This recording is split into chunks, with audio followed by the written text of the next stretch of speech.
Welcome to the Waking Up Podcast. This is Sam Harris. Okay, Trumpkins. Today I am speaking to Scott Adams.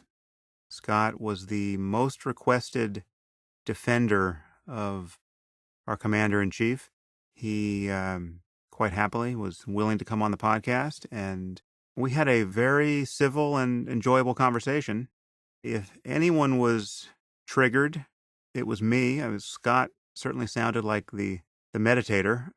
I am perpetually triggered by our president, but I really enjoyed it, and I'll let you be the judge of whether Scott answered all the questions I put to him. I think there were moments where he might have hypnotized me, and I just moved on to other topics.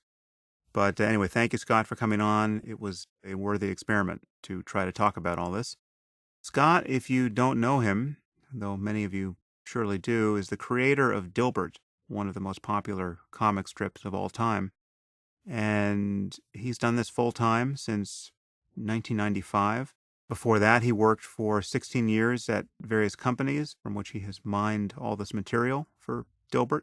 And he's written best-selling books about Dilbert, and all his cartoons have been wrapped up. But he's also written a book that I have been reading, which we really didn't talk about at all in this interview, How to Fail at Almost Everything and Still Win Big. And this is a book that is filled with life advice, and it is good advice insofar as I've read it thus far. And he has another book coming out, which really is the substance of our conversation, but that book is not out yet. It'll be out in October. You can pre-order it on Amazon. The title is Win Bigly: Persuasion in a World Where Facts Don't Matter. And Scott and I gave it a good hard try to converge on questions about persuasion with respect to Trump and just how much facts matter. We probably have a different view of some crucial facts. I think we care about things, or at least weight our preferences a little differently here. It's hard for me to explain, honestly, how we still see the situation as differently as we appear to. But this really was an attempt on my part to see the world through the eyes of someone who is a Trump supporter, at least to the degree that Scott is. And again, even that isn't totally clear to me. I may have been hypnotized, Scott. Listen, this was fun, and I hope you enjoy it. I now give you Scott Adams. I am here with Scott Adams. Scott, thanks for coming on the podcast. Thank you for having me. Now, you are a very interesting guy who has written a very interesting book that I will have properly described in the intro to the show, and I'll link to it on my website, obviously, and people can get it there. We're not really going to get into your life or your other work unless it becomes relevant to the political discussion we're planning to have. But I'll just tell our listeners that I've been reading your book, that the title is How to Fail at Almost Everything and Still Win Big. And it's very interesting. It's very useful and surprising, and our conversation will not do it justice at all today. But I encourage people to get the book because you give a lot of good advice about how to get what you want out of life. I haven't finished it yet, but thus far it's advice that I agree with. I just want to heap some praise on you before we move on to other topics.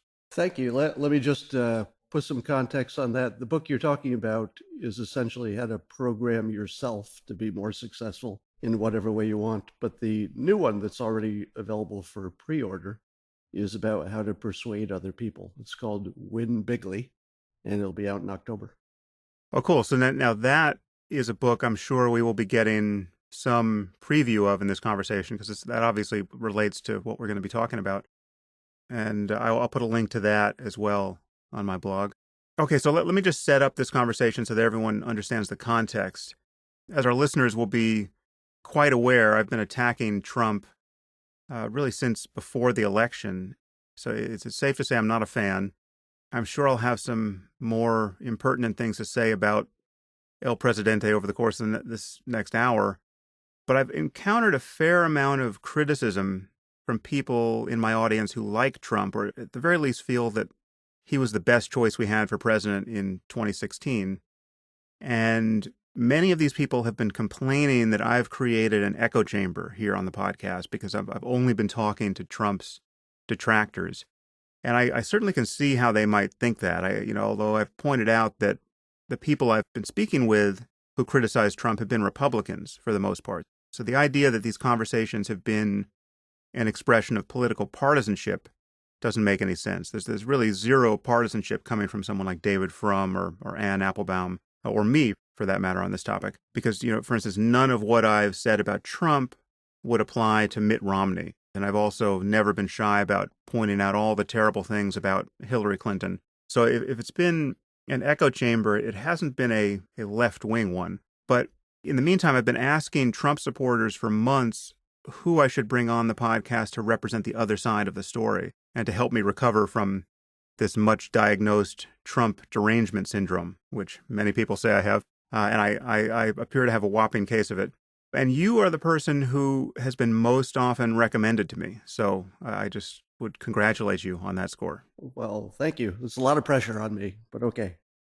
So I want to say one other thing at the outset just to set the table here, because I've been seeing a few crazy comments online from obviously Trump supporters anticipating this podcast and wondering whether or not I would be fair to you. And so I just want to tell you how I view conversations like this and also tell our listeners. And I'm telling you now something that I tell most of our guests. I don't think I've ever left it in an interview. And this is certainly something I tell any guest with whom I'm likely to disagree. I don't do gotcha interviews. My goal is never to get you to say something that makes you look bad. In fact, if at any point in this conversation you put your foot in your mouth or I put my foot in there, you should feel free to take it out and we'll cut that part out. And this could apply to a whole section of the conversation. So if we get onto a topic for 5 minutes and then you say at the end, you know what, that whole bit we just did on racism or whatever, I'm worried about how that's going to make me look. Well, then we will just cut it. So, we can edit as we go if need be. Because my goal is always, and again, this doesn't just apply to you, this applies to anyone who comes on this podcast. My goal is always to be dealing with the best version of the other person's case. I want you to be happy with what you've said on the podcast. So this is the opposite of a gotcha interview. And I don't think many people understand that. And having been on the other side of literally hundreds of interviews at this point, and as I know you have, I think we both can say that almost no one operates this way. Journalists deliberately don't because they want to reserve the right to catch you saying something embarrassing. It's a completely perverse ethic that seems to have been enshrined in journalism, where if you say something is off the record before you say it, well, then they will generally keep it off the record. But if you say that about something you regret saying just 2 seconds ago, something that didn't come out right, then they won't let you take it off the record after the fact. This has always struck me as a less than ethical way to deal with people and their ideas. Yeah, I agree.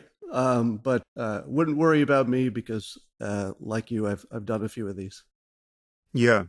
I just want you to know that, and I want our listeners to know that. I guess the other thing I should say as set up is that, while I think you and I will disagree about a lot here, I don't view this as a debate. I mean, I consider myself genuinely persuadable on certain points and genuinely ignorant of other points. Now, it's true that there's some things where I don't really see how you could conceivably change my mind. I mean, if you're going to argue that Trump doesn't lie, for instance, that's going to be a very difficult thing to sell to me.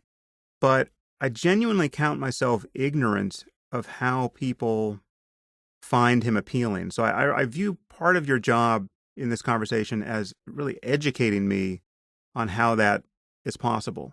I guess to start, what I'd like to do is just to have you clearly state what your view is of Trump, because it hasn't been entirely clear to me how much you actually support him beyond just admiring his talent as a persuader. Much of what I've seen you say about him is more in the vein of explaining how Trump got elected, and it's not really an argument that his election was a good thing or that he's a good person or that he's likely to be a good president. So just what is your view of Trump at this point?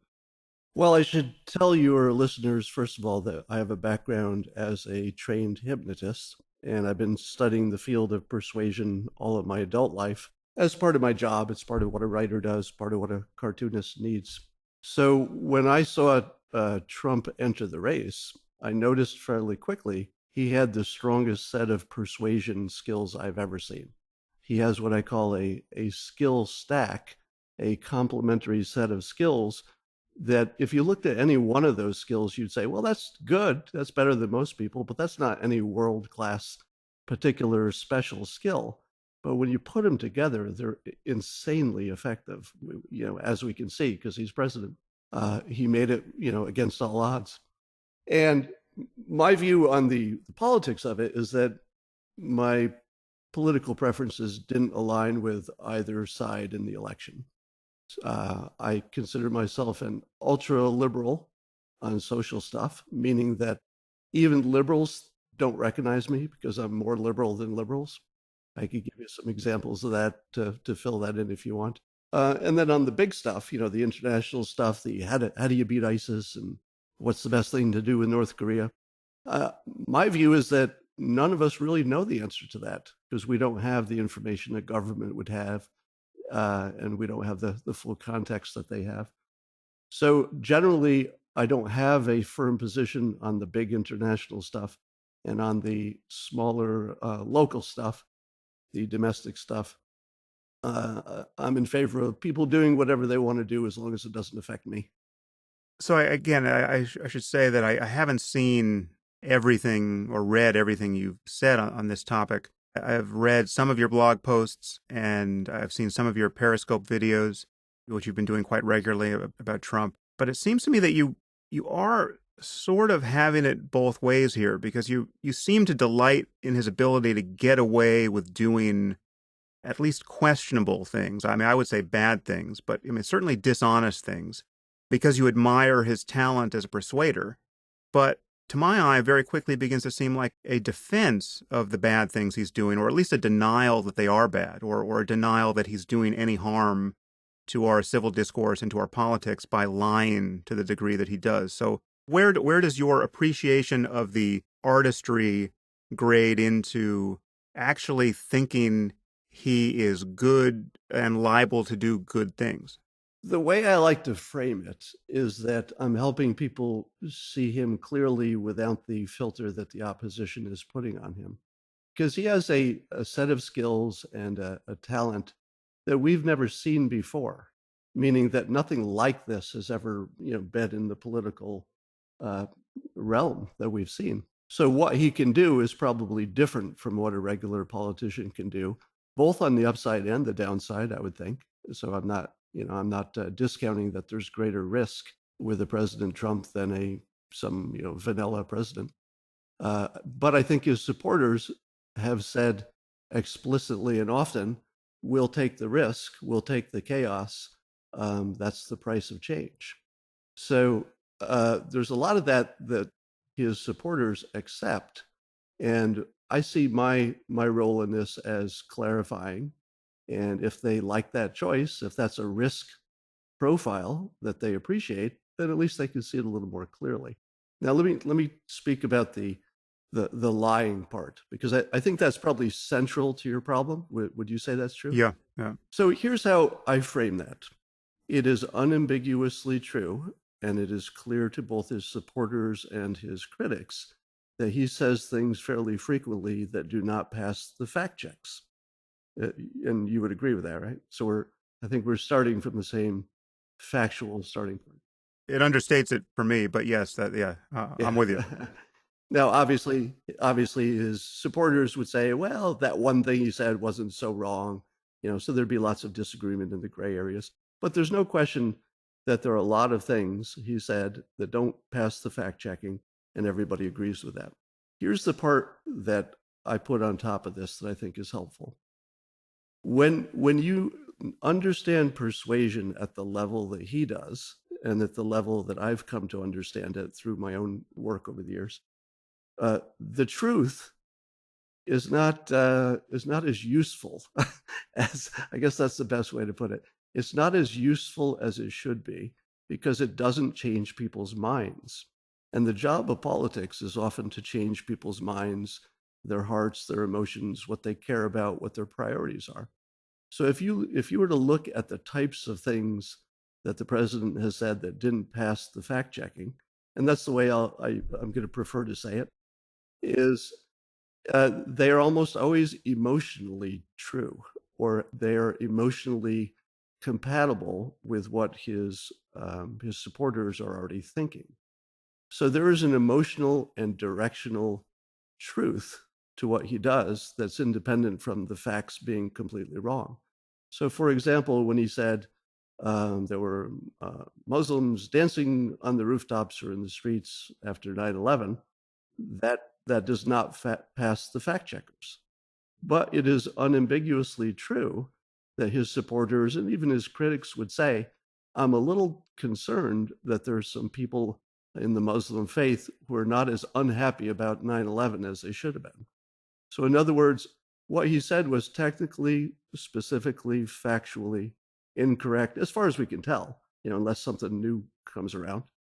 But it still fit. It fit what we were thinking. It fit the general truth that we all accept is probably true. And I would think you would accept that as well.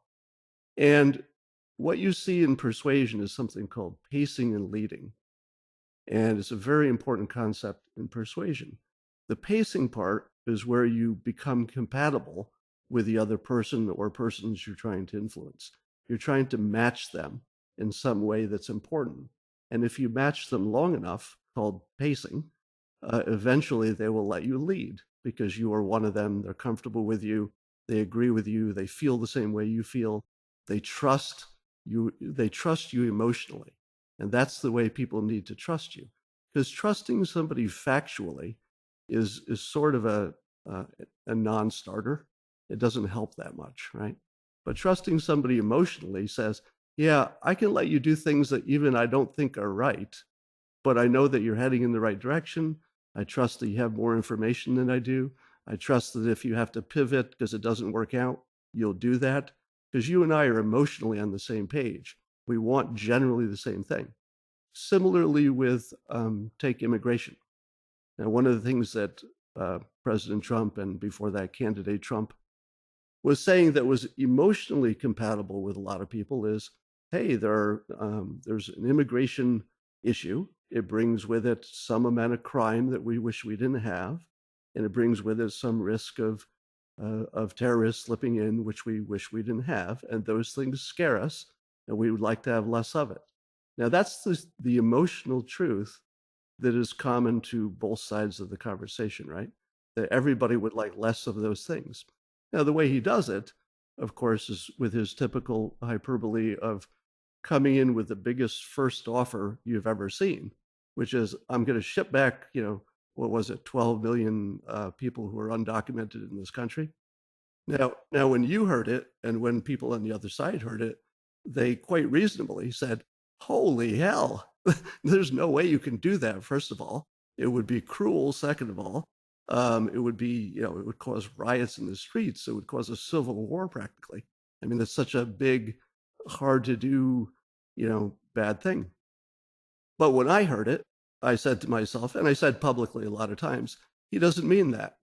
He's taken a big first offer that gives him lots of room to negotiate back. So now as we watch him as president, and what he's doing is, I guess ICE is rounding up a lot of people who have committed crimes while in the country. After coming into the country, they committed additional crimes.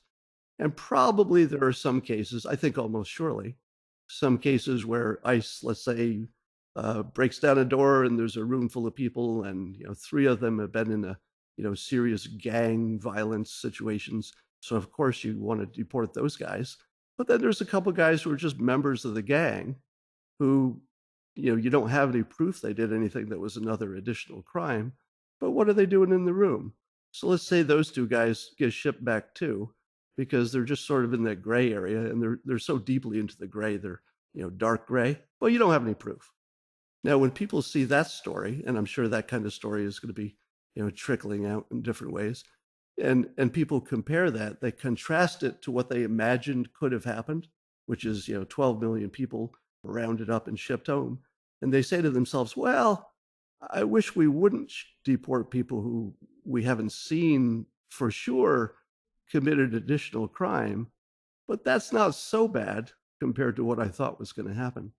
So you see that process in a number of ways. You saw that when he talked about fighting ISIS, he said we're gonna go back to waterboarding and maybe we'll kill the families of the terrorists.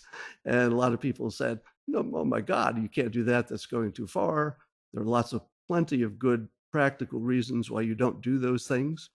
That he became president. And what did he do? He got pretty tough on ISIS. And I would argue that civilian casualties probably have gone up because of that extra toughness. But we're not seeing the big outcry because he's been successful, apparently, against ISIS on the battlefield.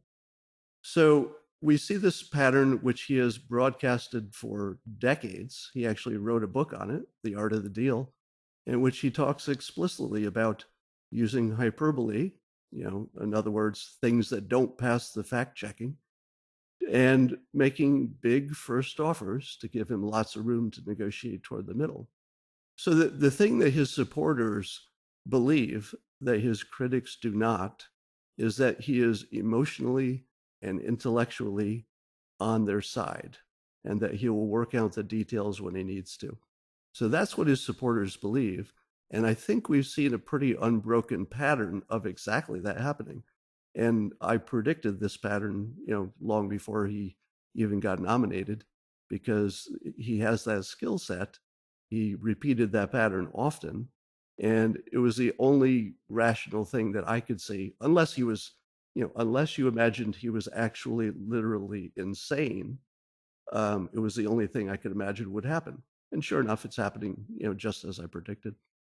Okay, well, there's a lot in there that strikes me as fairly strange ethically. For instance, this idea that he's making this first offer that is extreme, that then he walks back to something more reasonable, and that this is a technique for which he pays no penalty. It's just an unambiguously good technique that his fans recognize. Let me interrupt you. I would never say he doesn't pay a penalty. This is a technique which absolutely, by its design, has a penalty. So in other words, he's saying, this is going to cost me because the fact checkers are going to be over me and blah, blah, blah, but I'm going to do it anyway. I guess I'm emphasizing something else here. It's not so much the lying part or the failing the reality testing part. It's more like if I'm going to say to you, you know what I think we should do? I mean, let's just say this on the podcast. I think we should round up those 12 million people and deport them. If I commit to that position, that's my position. Well, when you unpack that position, that commits me to things which I really must have thought about, or at least am pretending to have thought about, which are fairly unethical. I mean, it gets much worse than what you described. It's not just the fellow gang member or the very close to being a gang member who gets deported along with the convicted killer. It's the mom of an 8-year-old kid who is an American citizen, right? So you have these just families broken apart. And so if I'm going to pretend to be so callous as to happily absorb those facts, like, yeah, send them all back, they don't belong here in the first place. Or if I'm going to take the ISIS case, I'm going to say, yeah, we'll torture their kids, we'll kill their kids, doesn't matter, whatever works, right? If that's my opening negotiation, I am advertising a level of callousness and a level of unconcern for the reality of human suffering all around me that will follow upon my actions that, should I get what I ostensibly want, it's like in these two cases, a nearly psychopathic ethics that I'm advertising as my strong suit, right? So how this becomes attractive to people, how this resonates with their values. I get what you said about people are worried about immigration, they're worried about jihadism. I share those concerns. But when you cross the line into this opening overture that has these extreme consequences on its face, you don't have to think deeply about this, right? These are the things that get pointed out in 30 seconds whenever he opens his mouth on a topic like this. I don't understand how that works for him with anyone. Let me give you a little thought experiment here. We've got people who are on the far right. We've got people on the left. In your perfect world, would it be better to move the people who are on the far right toward the middle or the people on the far left toward the middle? Which would be a preferred world for you? Well, I don't know. Now things have gotten so crazy on the left that is actually a genuinely hard question to answer. But I think moving everyone toward the middle, certainly on most points, would be a very good thing. So, what you've observed with President Trump through his pacing and emotional compatibility with his base is that prior to inauguration day, there were a lot of people in this country who were saying, yeah, round them all up, send all 12 million back tomorrow. When was the last time you heard anybody on the right complaining about that? Because what happened was immigration went down 50 to 70% or whatever the number is, just based on the fact that we would get tough on immigration. And the right says, oh, okay, we didn't get nearly what we asked for, but our leader, who we trust, who we love, has backed off of that. And we're going to kind of go with that because he's doing some good things that we like. And we don't like the alternative either. So this monster that we elected, this Hitler dictator, crazy guy, he managed to be the only person who could have, and I would argue always intended, to move the far right toward the middle. You saw it right in, we can observe it with our own eyes. We don't see the right saying, no, I hate President Trump. He's got to round up those undocumented people, like you said early in the campaign, or else I'm bailing on him. None of that happened. He paced them, and then he led them toward a reasonable situation, which I would say we're in. Well, I don't know that I would notice if they were complaining about it. I got to think I'm in kind of an echo chamber, but you might notice it more than I would. I promise you I would notice it because I'm totally, I've got one foot in both sides. And the number of people who are talking about that, even just talking about rounding up everybody and sending them back, just stopped. It's completely done. And by the way, that's a big deal. I mean, he brought a lot of people to his position. Again, whether that was his intent or, in fact, the effect of his actions, I don't know. I mean, there's so much other chaos for people to be complaining about and worrying about. But I take a related point here, which you could be making, which is that there is something else going on. There is the fact that people will follow him onto terrain that is quite different from the terrain they claim to want to occupy.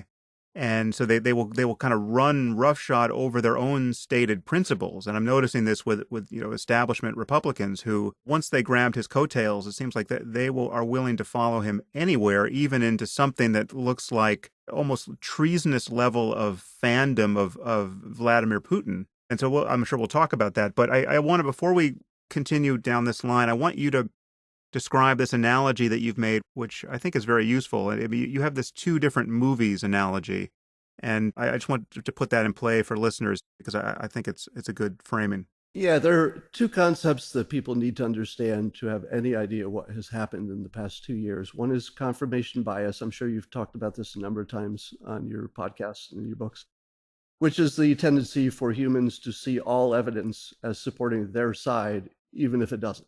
All right, we're all in confirmation bias pretty much all the time. Nobody's immune from it. Nobody's smart enough to see past it. It's just the human condition. The other part that people have to understand is this thing called cognitive dissonance, which I'm sure you've also talked about.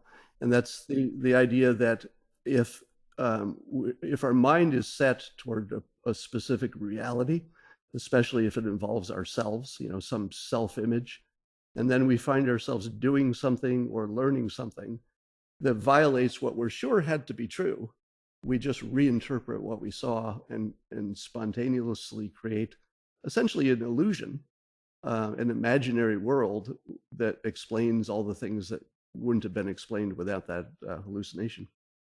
So what happened was on November 8th, 2016, there were a handful of people, including me, who saw things going just the way they imagined they would go. Now, that creates no trigger for cognitive dissonance because everything was consistent. I thought I was pretty smart. I thought I could predict what was going to happen. I did predict what was going to happen. But for a lot of the country, they thought this was an impossible outcome. They'd been in their echo chambers, and they saw there was just no way this could happen.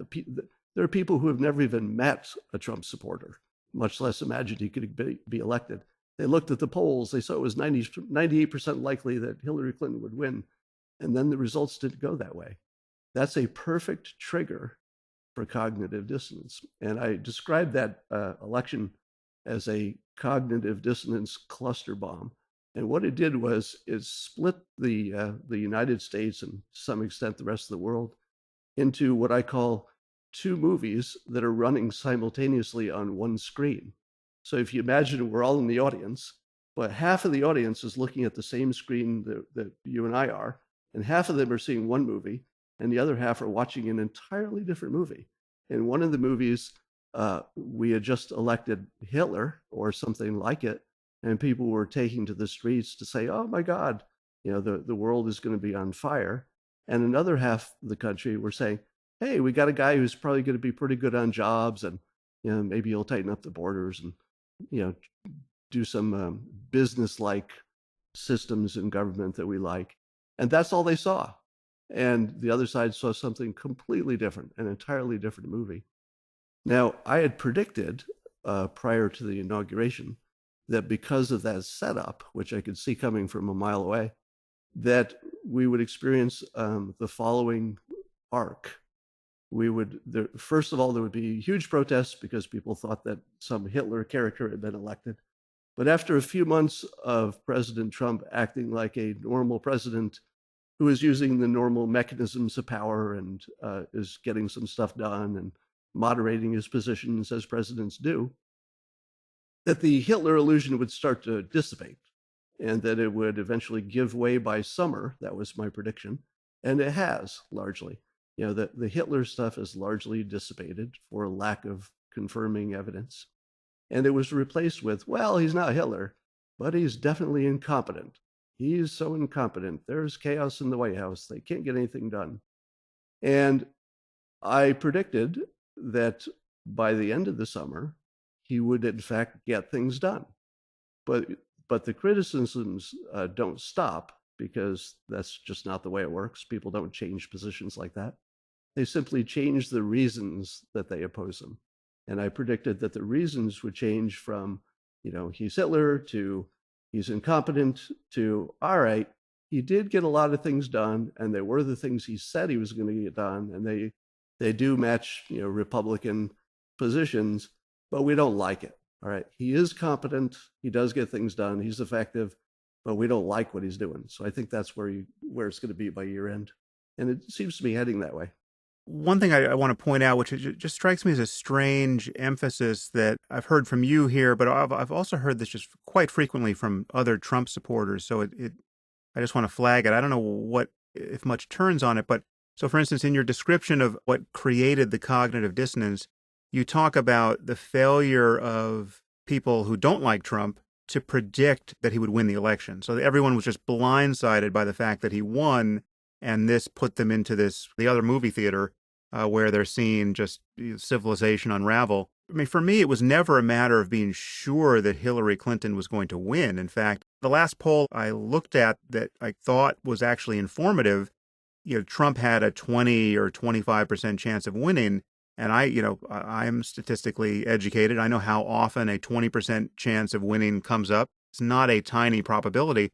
So it's not the surprise that is worth emphasizing here. It's the horror at the fact that we have elected someone so obviously wrong for the job. This two movies analysis still works, whether you predicted anything or whether anyone else predicted anything. Even if everyone thought it was a horse race until the last second, and there was a 50% chance of either candidate winning, I think you would have the exact same outcome in terms of a repudiation of this choice that our nation made. But Sam, let me ask you this.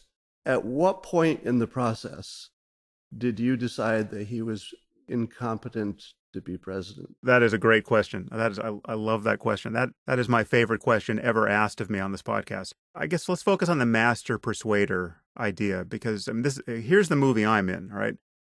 You've said that Trump is the greatest persuader you've ever seen. I think you actually wrote, I think I saw this in a blog post of yours, that You wrote that if Steve Jobs was a 10, Trump is a 15. I think I have that right. Okay, so here's the movie I'm in.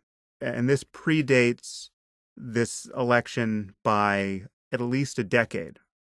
I find Trump one of the least persuasive people on earth. I mean, long before he ran for president, he struck me as nothing more than an odious con man. He strikes me as an absolutely despicable person. But wait a minute. Can I get a clarification? When Yeah. you said he was an odious con man, did you mean that he was good at being conning people or bad at conning people? Well, he was clearly conning some people. I'm saying that he's not conning me. And so the question is the mismatch. Hold on. Can I interrupt you again? Because this sure. is really important.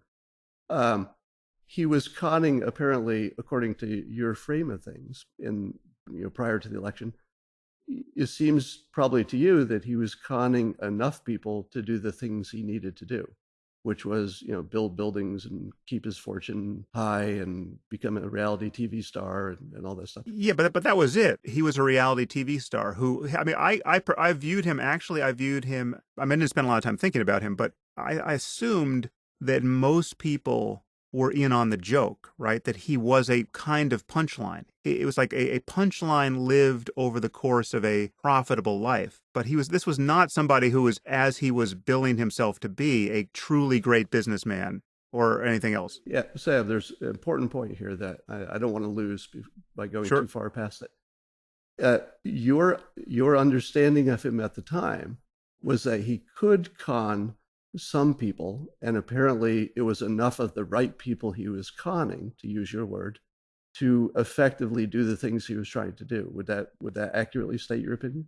Well, yeah, but the things he was trying to do bore no relationship to becoming president or becoming somebody who's actually shouldering significant responsibility. No, I agree with that, but we're just talking about the tools of persuasion. And what you just said, if I heard it right, is that even early on, you realized he had the tools of persuasion, which you would characterize as a con man, just a different word for essentially the same set of tools. It has more to do with the intention, I guess. But the crucial difference here, again, I'm just trying to describe what it's like to watch my movie as opposed to your movie or the movie watched by half the country. I can see that he must be persuading somebody. I mean, he fully persuaded half the country to become president. But there is never a moment where I find him persuasive. When I look at him, I see a man. I mean, it's really uncanny. It's like I see a man without any inner life. I see the most superficial person on earth. It's a guy who's been totally hollowed out by greed and self-regard and just delusion. I mean, the way he talks about himself is so. It's like, I mean, if I caught some sort of brain virus and I started talking about myself the way Trump talks about himself, I would throw myself out a fucking window. I mean, it's like that barely overstates it. It's like, I mean, you remember that scene in the end of The Exorcist where the priest finally, he's driving out the devil from Linda Blair and the devil comes into him and then he just hurls himself out the window to end all the madness? Well, it would be like that, right?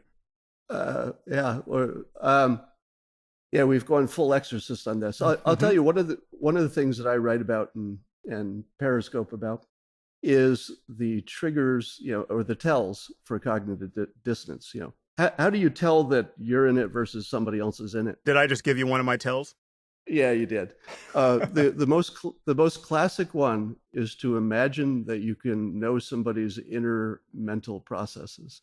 So if you imagine that in his mind he's thinking this, or in his mind he's hollowed out, or in his mind there's no depth, if you imagine that those are in there, I would say that is entirely imaginary and almost certainly a tell for cognitive. Well, no, but it's not. Way, hold on, let me finish the thought. Sure. And the trigger. So what I look for confirmation is there's got to be a trigger, and then the second thing, which is the tell. So I just described the tell, which is describing somebody's inner thoughts that you couldn't possibly know. And I mean, nobody could. And the trigger, you also described very clearly. The trigger was there's something about his manner, the way he speaks, that bugs the fuck out of you. And that's your trigger. You're just misinterpreting a couple of things here. It's not the way he speaks, and it's not that I'm engaged in a mind reading exercise. it's based entirely on what he says. It is actually the thoughts that come out of his mouth. It's not how he says it, it's what he says. But wait, you said two things that are in contradiction now. You said that he's a con man and always has been, but that the things he said are a good reflection of what he's thinking. You kind of have to pick one. Well, no, it's just that he is a liar who will lie whenever it suits his interest, and even when it doesn't suit his interest. He will lie with an alacrity that I have never seen before in a public person. I think you have to break that into two categories. The things you're calling the lies, maybe three. There are some things which probably he thinks are right and he just gets wrong, which would be typical of any. I'll forgive him many of those things. Yes. Right. There are some things which are clearly just hyperbole, which he knows are not exactly factual, but it works better to, make the big first offer. And then there's another category, which is the hardest for anybody to understand. And I'm not sure I'll be able to sell this to anybody here. But if you are a trained persuader, you have such a low regard for some types of facts that you just don't care if they're right or wrong, because they really aren't ever going to matter to the outcome. They won't matter to decisions, and they won't matter to the outcome.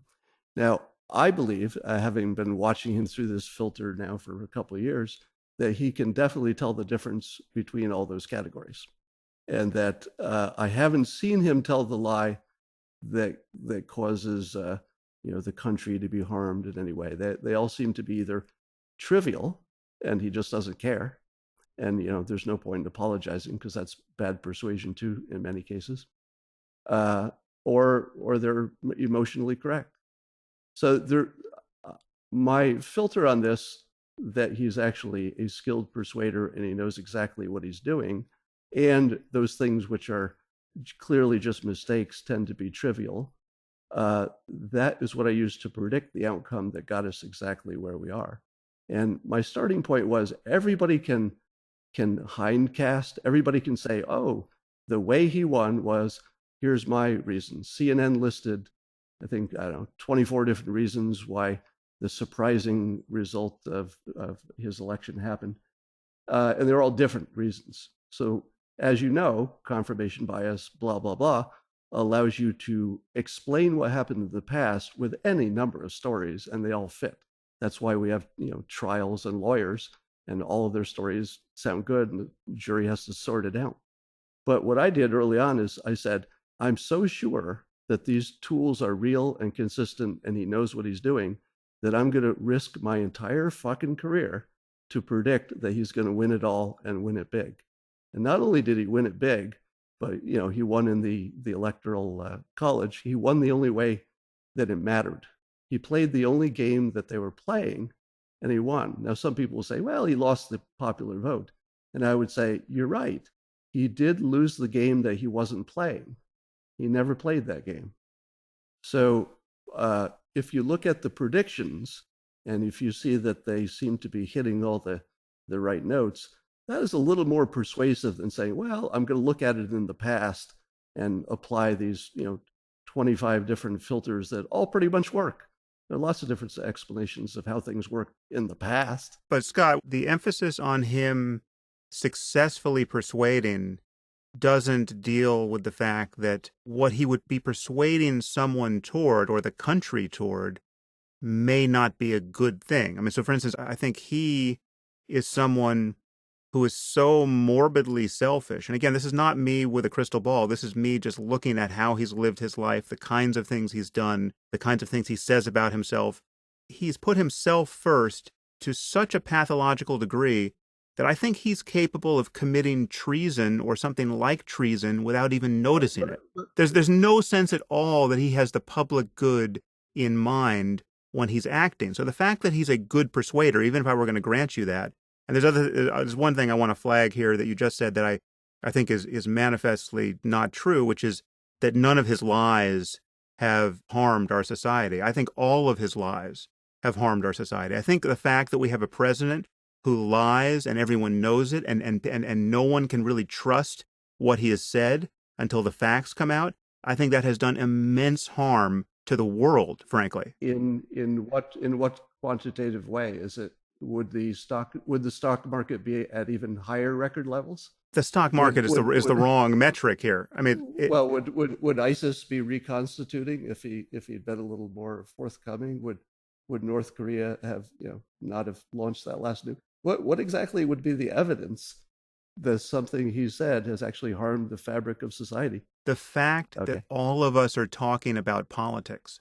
the fact that politics is so much a part of our lives now is toxic. It's a sign that something is wrong with our society. If things were good, we would not be talking about politics, right? I mean, we're talking about politics 10 times more than we ever have in the lifetime of any person hearing this podcast.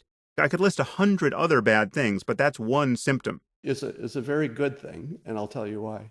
So first of all, going back to the two movies on one screen, the people on the right, the people who are supporting Trump, are having the best 2 years of their lives. I mean, I have never seen such joy and happiness coming out of that segment of the public. But again, that's an amoral claim. I mean, you know that would have been said to take the extreme example, the burgeoning enthusiasm for the 1,000-year Reich in 1938. I mean, it's just like you get nothing with that claim. Did you go full Hitler analogy? I went full Hitler analogy, conscious of how it would be received. Can I declare victory at this point? No. I think that's actually a bad meme. Is that Godwin's Law? I think it's a bad meme that we have to quash somehow. I've actually been writing, I write this in my new book, that when somebody retreats to analogy, whether it's a Hitler analogy or not, it's because they've run out of reasons. Like nobody uses an analogy if they have a reason, because a reason is way better than an analogy. No. Well, okay. Well, that's interesting. I think I disagree with that too, but let's move on. Analogies are tools of communication. If you're not getting what I'm saying, but I know you'll get this other test case that I think is actually isomorphic with what I'm talking about, well, then I go to the analogy. It's only bad if it's a bad analogy, but nothing hinges on this. No, because all analogies are approximations by design. So you're not talking about the same topic. Anyway.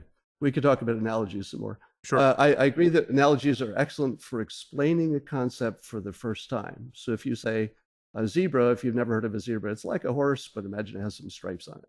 So I don't, there are lots of cases where that gets me a long way to a zebra. Yeah. Right. But it doesn't make a zebra a horse, right? And never can, right? So that's my only point. So back to the whether it's bad that we're all talking about politics. I've actually been streaming and talking and blogging about this very point, that we have collectively as a society learned more about each other, the nature of truth, reality, persuasion in particular. You'll see lots of people talking now about cognitive dissonance, confirmation bias, persuasion.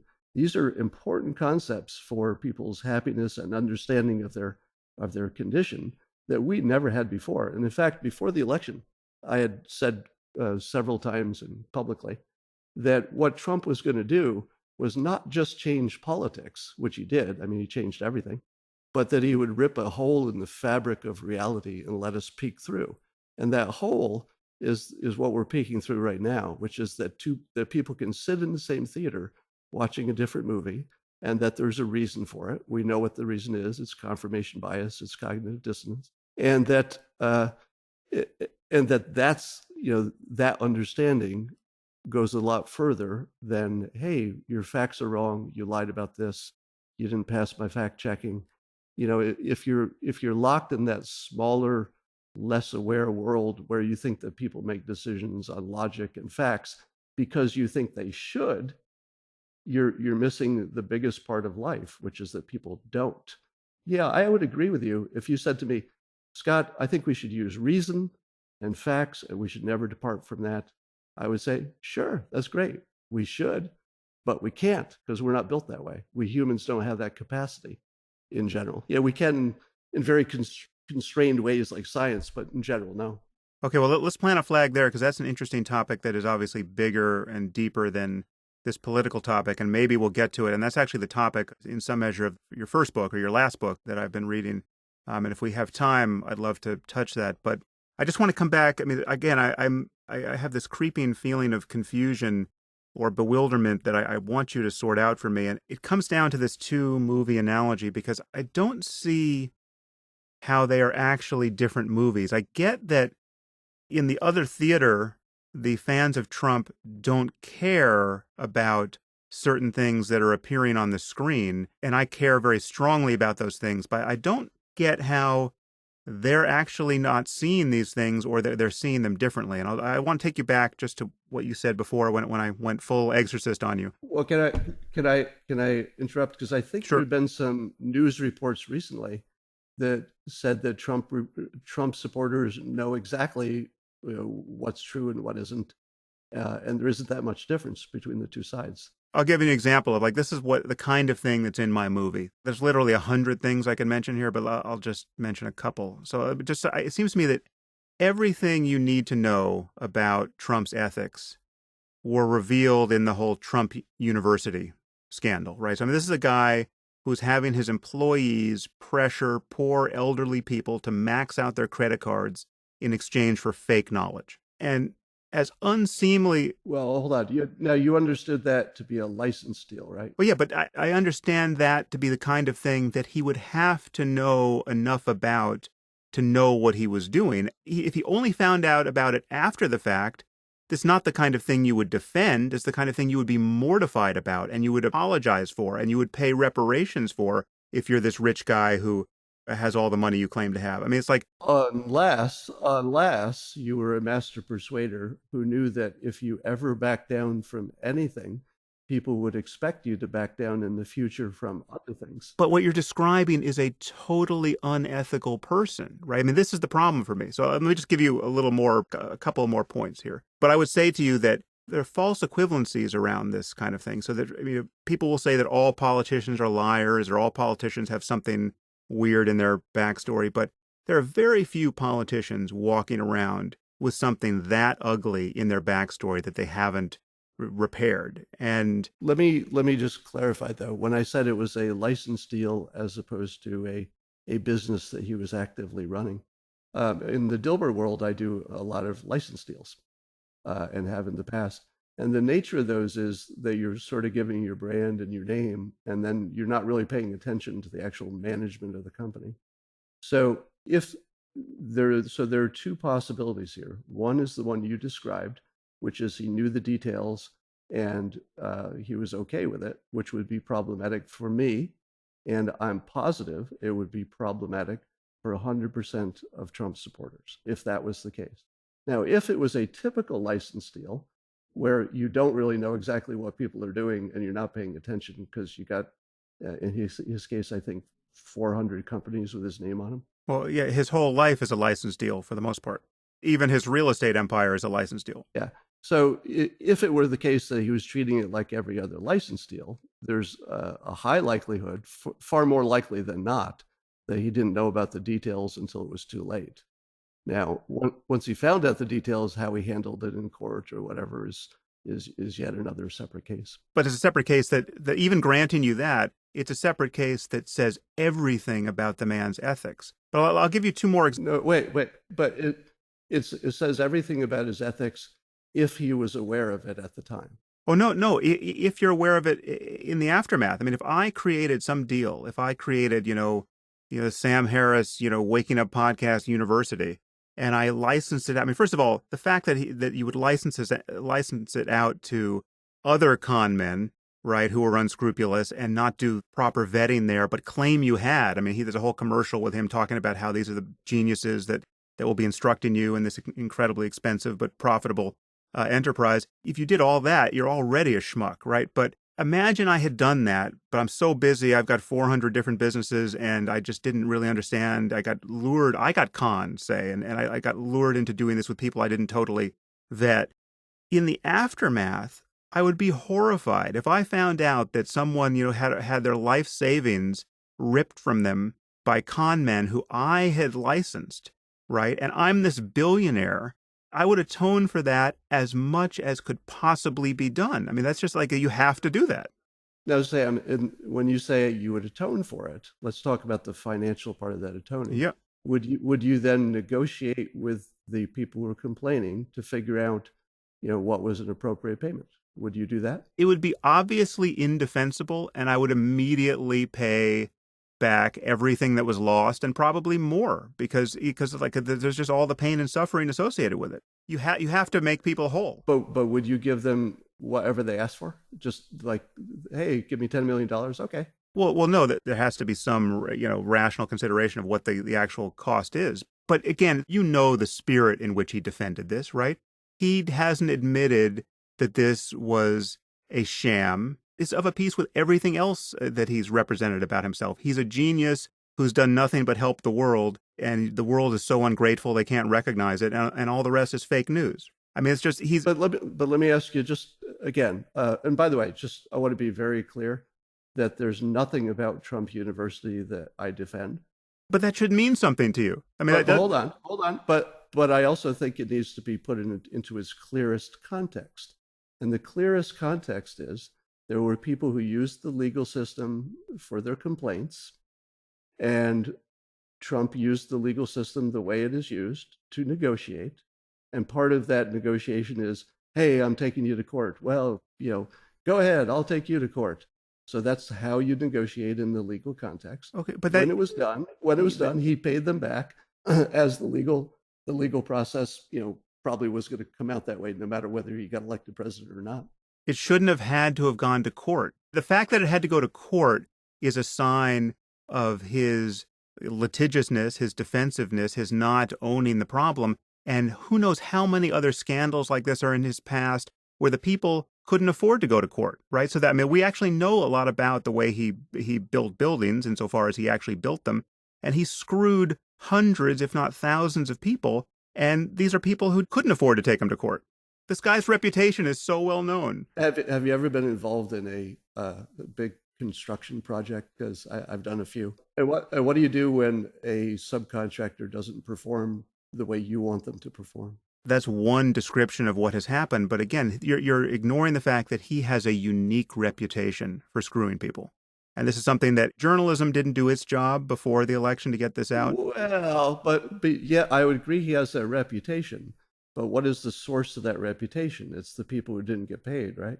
But again, the fact that Trump University exists and then the fact that he handled it the way he did tells me everything I need to know about him. Everything, literally everything, Scott. Did you just change the subject? No. I'm just saying that I can see his real estate career through the lens of Trump University. If you give me Trump University, I can tell you what kind of developer he's going to be and how he's going to treat his subs. Well, that's another analogy problem. That Trump University is an analogy. No, it's because people's ethics tend to cohere. If you think you can screw someone mercilessly when they're under your power in one context, you are the kind of person, I will predict, will be screwing people who are under your power in other contexts, unless you've got some kind of multiple personality disorder.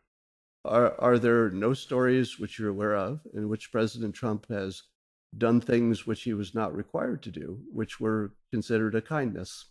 Well, so I'll give you two other points which I think aren't entangled with these wrinkles, and which kind of make the same point.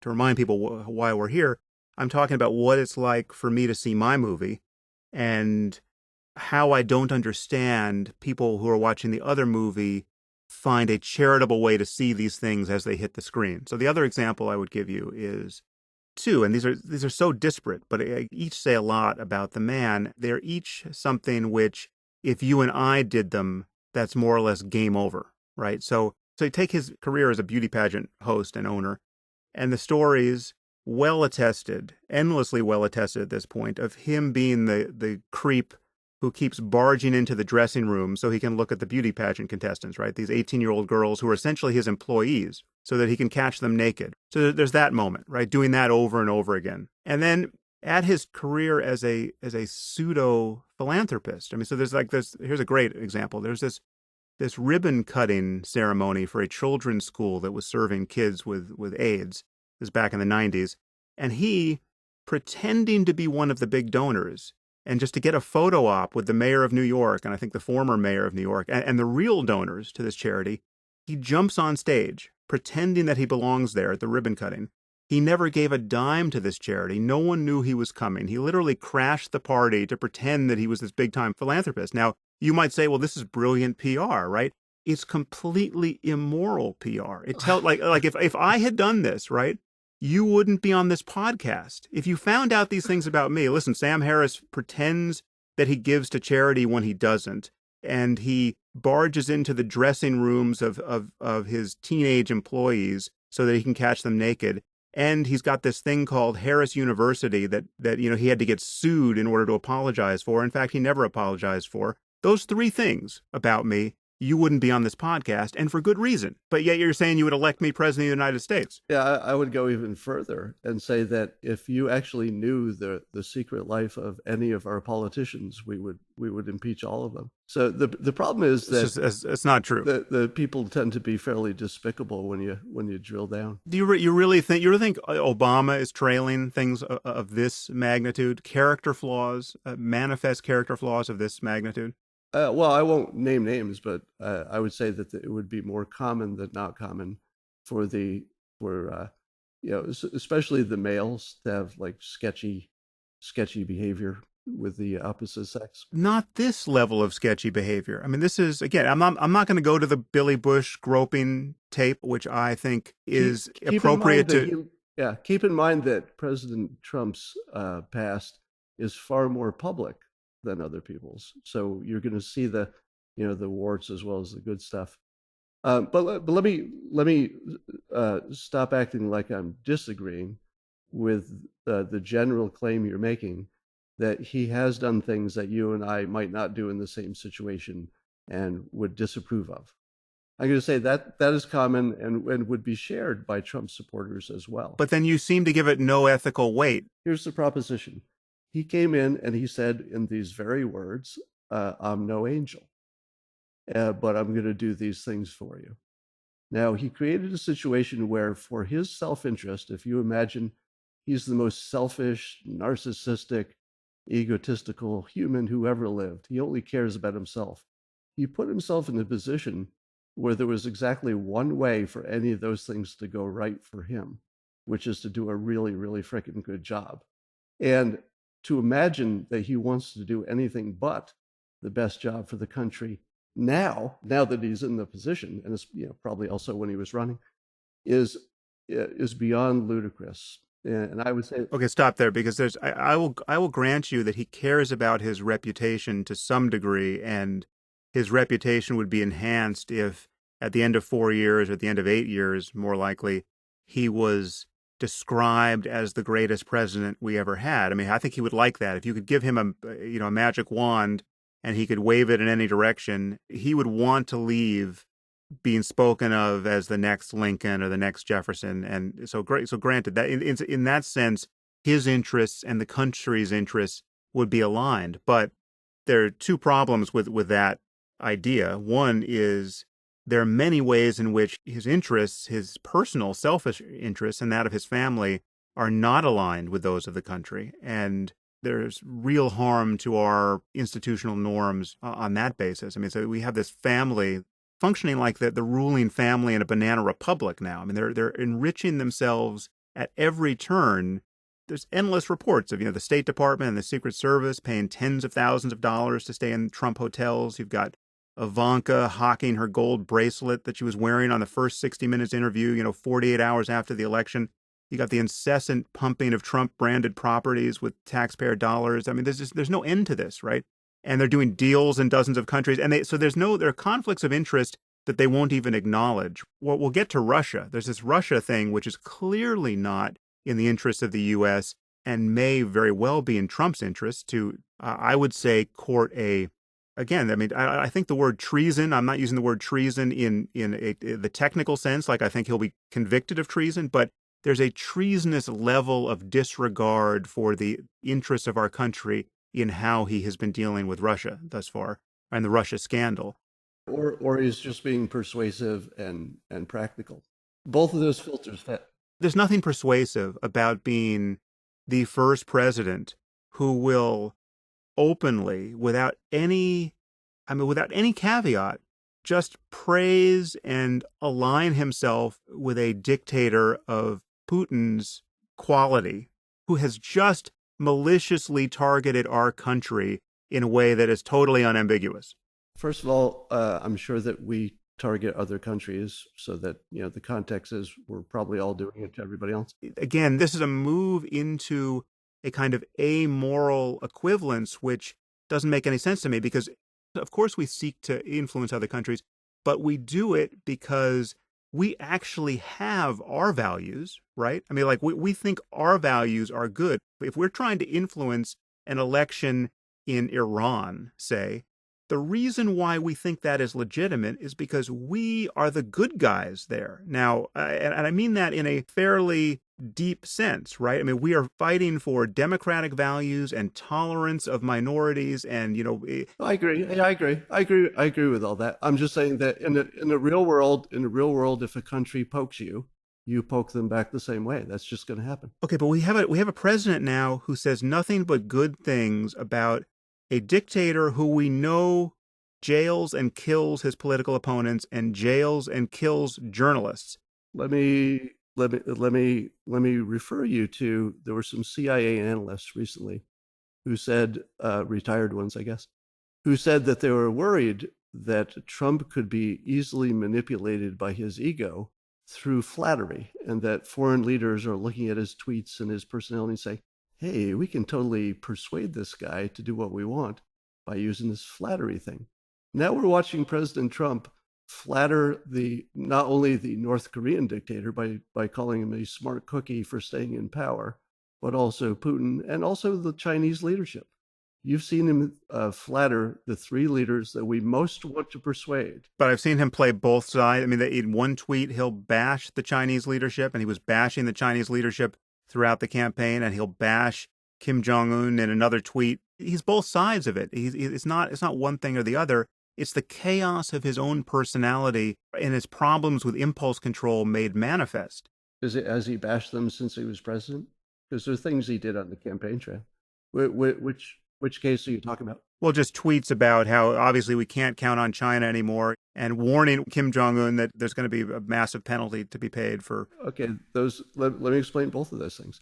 Warning Kim Jong-un that there's going to be a massive penalty is not saying something about the individual. All right, it's just saying the same thing that any president would say in that situation. The situation with China, which I wrote about extensively, is that the smartest persuasion that he could do in that situation is to set China up as the adult in their neighborhood who for some reason can't control their own backyard. So that's the setup he gave them. He said, you guys are great. Why don't you take care of this North Korea stuff? We'll take a step back, get this done. Then when it didn't get done, he didn't say, you guys are assholes, because that would have been a big mistake. He said, well, we tried, China's great. They didn't get it done. Maybe next time. That is exactly the right persuasion and exactly how I would have played it, because that gave him a free pass to do something that China doesn't want him to do if he needs to do that, because he said publicly, we trust you guys, you guys can take care of this. And then he waited, and in fact, apparently they increased trade with North Korea. And so he pointed it out factually, correctly, and said, well, I guess that didn't work. And that gives him a moral free pass because he just gave them the opportunity to fix it themselves first. Well, I'm not claiming that was the wrong communication at that point. It's just that it all has the character of a haphazard ejaculation of whatever he's thinking, or the product of the last conversation he had. So when he met with the China's leader, he said after 10 minutes he was convinced that the trade thing is not what he thought it was, right? Meanwhile, he had campaigned on the trade thing being one way for months. And so there's something about the fact that he pretends to have it all worked out until the next moment where he has to reverse course completely without ever acknowledging that he's reversed course, without ever giving an intelligent account of why it happened. And you're attributing this to some kind of real method to his madness. But in most cases, it just looks like madness, or it just looks like just a lack of understanding of what he was going to have to think anyway. Yeah, I think there are probably several things going on. One of them is a learning process, and the people who supported him and voted for him, I think everybody had their eyes open that you plump a non-politician into this job, whether it's Barack Obama with a little bit of experience or Trump. that they're going to be learning and evolving fairly quickly on the job. So there's some of that, genuine changing of opinion. There is some, the situation changes, so he pivots, but he also says clearly and often that he likes being unpredictable, and he likes setting his adversaries off balance. Are you my friend? Are you my enemy? Are you gonna slap a tariff on me? Do we have a treaty? And persuasion wise, that is brutally effective because it makes everybody search for the one thing they can depend on. And if he offers it, they're going to grab it. So keeping people off balance until you offer them your solution is actually pretty standard persuasion. I mean, he's persuaded something like half the country to vote for him. As I've said, I've never found him persuasive even for a moment. And he's clearly not persuaded the other half of the country. And now his approval ratings, or whatever they are, that they're as low as things can get, given that there's certainly a quorum of Republicans who will never disapprove of him, even, as he said, if he shoots someone in Times Square. I get that he's president, right? He got elected, so his persuasion or whatever it was got him that far. I think it says less about him, frankly, than about the state of the country and our relationship to fame and reality television and an advertisement of wealth, as opposed to the reality of being wealthy. So the fact that the con worked, I'll grant you, means something. It doesn't mean something great about him. It means something that I perceive as a symptom of a problem in our relationship to politics and our relationship to facts in this case. But don't you think we are, or at least maybe we want to be or should be, past the point where the president is the role model for our children, and he's more like the lawyer that you hire because he's the best lawyer, even though the last job he did was to represent the mob or something? Don't you want the best lawyer, the best plumber? But it's so far beyond that. So I don't have any illusions about how good a person needs to be president, or I don't have any illusions about how the system as it's currently set up sort of selects against many of the people we would want. I mean, it's just such a hassle to try to become president, and you have to slog through so much dirt to get there that it seems to be selecting for people who are a little bit more narcissistic than we would want, a little bit less principled than we would want, a little bit too eager to sell themselves to other interests than we would want.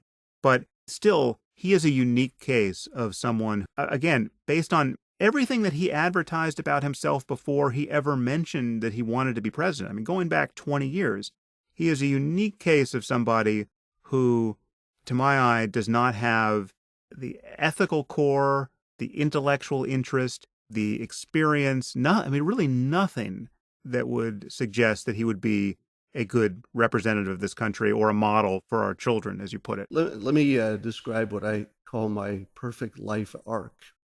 And that would be you're born as a little baby and you're helpless and you're completely selfish because you have to be. It's the only way you can survive. Other people got to do it for you. As you're a kid, you help out with some chores, but you're still mostly selfish. By the time you're an adult, especially if you've had children, you end up giving more than you're taking.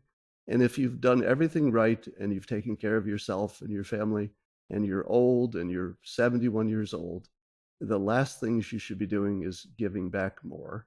And the very last thing you do at the moment of your death is transfer 100% of your assets to other people. So the perfect life is perfectly selfish and trying to improve every year until you're perfectly giving. If you look at Trump's arc, you can see the perfectly selfish part, and it was really part of his brand through his primary working years, through the Trump University years and all that. And we see, especially with a young son and a new wife, he's reached a certain point of his career, he's turned over his company. And in my opinion, and again, this would be making the mistake of, imagining I can tell his inner thoughts, but I have talked to people who know him and have talked to him personally about this stuff. And the reports I get is that he's actually doing this for his son and for the country. And to your point, he knew he's not a neophyte to the public light. He knew that running for president as a Republican, especially, was going to get his reputation just destroyed. The amount of arrows this guy signed up to take is hard to explain in selfishness. If you put the selfishness filter on that, then he's crazy too, because he did something that clearly would be awfully painful for him and his family. They're risking physical death. That's a naive or incomplete picture of what selfishness entails. I think, most people who are selfish, we're all selfish to some degree, and most of us manage to do many things that in retrospect seem unwise or needlessly incurring of hassle in the spirit of trying to get what we want out of life. But here, I think you have someone who is so malignantly selfish that, yeah, he will do things that seem completely crazy and counterproductive, even by that yardstick. Because I like to take, for example, the Russia hacking of our election. I think we should talk about that because it is so important. And it's a place where I think Trump's interests as a candidate and as a president diverge radically from our nation's interests and the world's interests. But take what would have been a completely sane response to the Russian hacking by any other president. Even if it was clear that Russia's influence had helped him as it is, and probably tipped the balance, among other things, that tipped the balance toward getting him elected. We're talking about, in some cases, 70,000 votes. So if anyone was influenced by Russian bots or the Podesta leaks, it was enough to put him over the line. Even if there was the fear, the understandable fear, that this made his presidency seem illegitimate, a sane, normal person would turn on a dime rather than say, this is fake news, or it never happened, or I don't agree with 17 intelligence agencies. I'm going to take Vladimir Putin's word for the fact that he didn't do anything, right? Or maybe it was a 400-pound teenager in his mother's basement. You turn on a dime and you say, listen, we have to get to the bottom of this. It's completely unacceptable for a foreign power to hack into, my political rival's database and leak this information. And we're living in a world now where cyber espionage and cyber war, these are among the greatest threats to the smooth functioning of civilization. And we have to get to the bottom of this, and Russia has to pay a penalty for what they did. And I guarantee you, I'm going to get to the bottom of this. Now, you take yourself out of the equation, but all he has done is defend himself in more and more preposterous ways, lying about everything until the facts come out. And the thing is, he's surrounded by surrogates who are forced to do this as well. Everyone is forced to compromise themselves trying to make sense of his latest lie or his latest tweet. Yeah, let me put some context on that as well.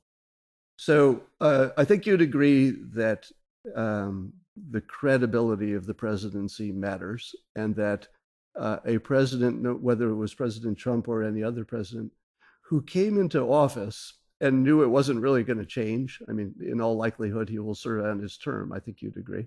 Yeah, more likely than not, right? Well, at this point, I don't know if it's more likely than not at this point, but I would grant you, as of a week ago, it was much more likely than not. All right. So under those conditions, the country is best served by feeling that their president is legitimate, right? So whether we like that or not, the fact is that we are best served by thinking that he's legitimate enough to do the job. Secondly, he has a lot of competing things he has to balance. One is that you can't let Russia get away with this. And the second is you can't piss them off when you need them as much as we need them right now. So those are two competing things. My assumption, and you can test this against your own assumption, is that we're not letting them off the hook, and that we're going to fuck them as hard as we can through the CIA. And through the CIA, we're probably going to mess with their cyber. We have probably... The CIA that you just publicly said you don't trust to analyze the situation? Rather, you trust Putin, and then you send out a tweet which says we're going to form a joint cyber command with Putin to figure out how to deal with cyber. It's insane. It's not principled. It's not strategic. It's just a madman on Twitter. But let me ask you this. Do you think it is likely or unlikely that our intelligence agencies are planning or have already responded forcefully? Well, I certainly hope that's the case, but I'll tell you what is also likely, or in fact certain. But if you don't know, why do you think he's not doing his job? The very best way to play this, in my opinion, would be to publicly support Putin the way that Putin is, publicly saying they had nothing to do with the election, while under the hood, Putin probably did have much to do with the election, and Trump is probably fucking him as hard as he can under the hood. But he's fucking himself, too. Don't you understand? He's been fucking himself this whole time because he has so alienated our intelligence apparatus. We have career service intelligence people who are risking their careers, and in some cases, probably risking prison time, leaking against him. So all of these leaks that are coming out of our intelligence services are illegal, and they're being provoked by the fact that he's taken the wrong side in a geopolitical contest against a known adversary. Well, I just told you that in all likelihood, he's doing exactly what we want him to do, but we wouldn't know what's happening with the intelligence services, what's happening in cyber. We wouldn't know. But we know about the leaks against him. We know about how much chaos is being caused over this Russia investigation and how it's being dragged out and how everyone's lying about it. I mean, this is a disaster. So we've been watching for 2 years as the so-called mainstream media has painted him as a crazy Hitler. So it is perfectly understandable that the intelligence agencies, just because they're human and they happen to be on his side and they have been convinced that he's a monster that needs to be taken out, that all makes perfect sense to me. Wait, it makes perfect sense to you that he would, I mean, just take the tweet of, now it's probably 10 days ago, where he tweeted that there'll be a joint U.S.-Russia cyber alliance to figure out, how to protect us going forward from cyber espionage. And people immediately joked, yeah, when is the, the ISIS-U.S. alliance going to protect us against terrorism? And then he tweeted, an hour later or a day later, essentially, just kidding, or of course it's impossible, but still we got a ceasefire in Syria.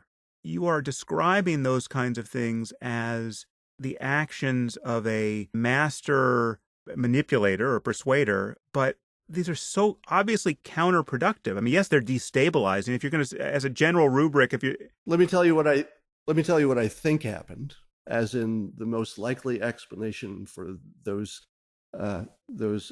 things which you just described. Now, one explanation, and again, any explanation fits the past, so that's always dangerous stuff. So your filter on it fits, which is he's crazy, unstable. He sends one tweet that doesn't make sense, and then another one that cancels it out. So the filter that says he's crazy and unstable and whatever fits those facts. Here's another one that fits. He tries a lot of stuff. He does a lot of A/B testing, including with the public. He probably thought about this idea and wondered if there was some way in which we could work together without creating any unnecessary risk. It took probably 24 hours for the people who do this stuff to say, no, there is no way to do that, even though maybe commonsensically it seems like there might be, some corners, some parts in the margin that we could work together. If we did, we wouldn't want to tell the public and we wouldn't want to do anything important. So then he says, well, we talked about it, but it can't happen and it won't happen. That's what his second tweet said. So to me, that fits the filter as well. A person who was open to an idea that was out of the box, which is why his supporters support him, because he does think out of the box in part. He considered it for a day. He got expert advice. It didn't make sense. He told us. Is that as crazy as it sounds? I mean, the problem is, Scott, everything fits that filter. I mean, if he takes his pants down in the rose garden and starts screaming, that will still fit the filter. He tried something, he's A/B testing, he's destabilizing everyone. Look, everyone's talking about that and not the oil pipeline he just rammed through or the climate change agreement he just canceled or whatever. And you could always do this post hoc, look, it's all theater and it's working for him until he's impeached. Only impeachment would be a counterpoint here. Let me agree with you as hard as I can, because that's the same point I was saying, that you can always explain the past with a variety of different filters, as we just did. That's not true of everything I'm saying. There's no explanation of him as an actually ethical person, as an actually honest person, as an actually well-informed person that you can run through the data.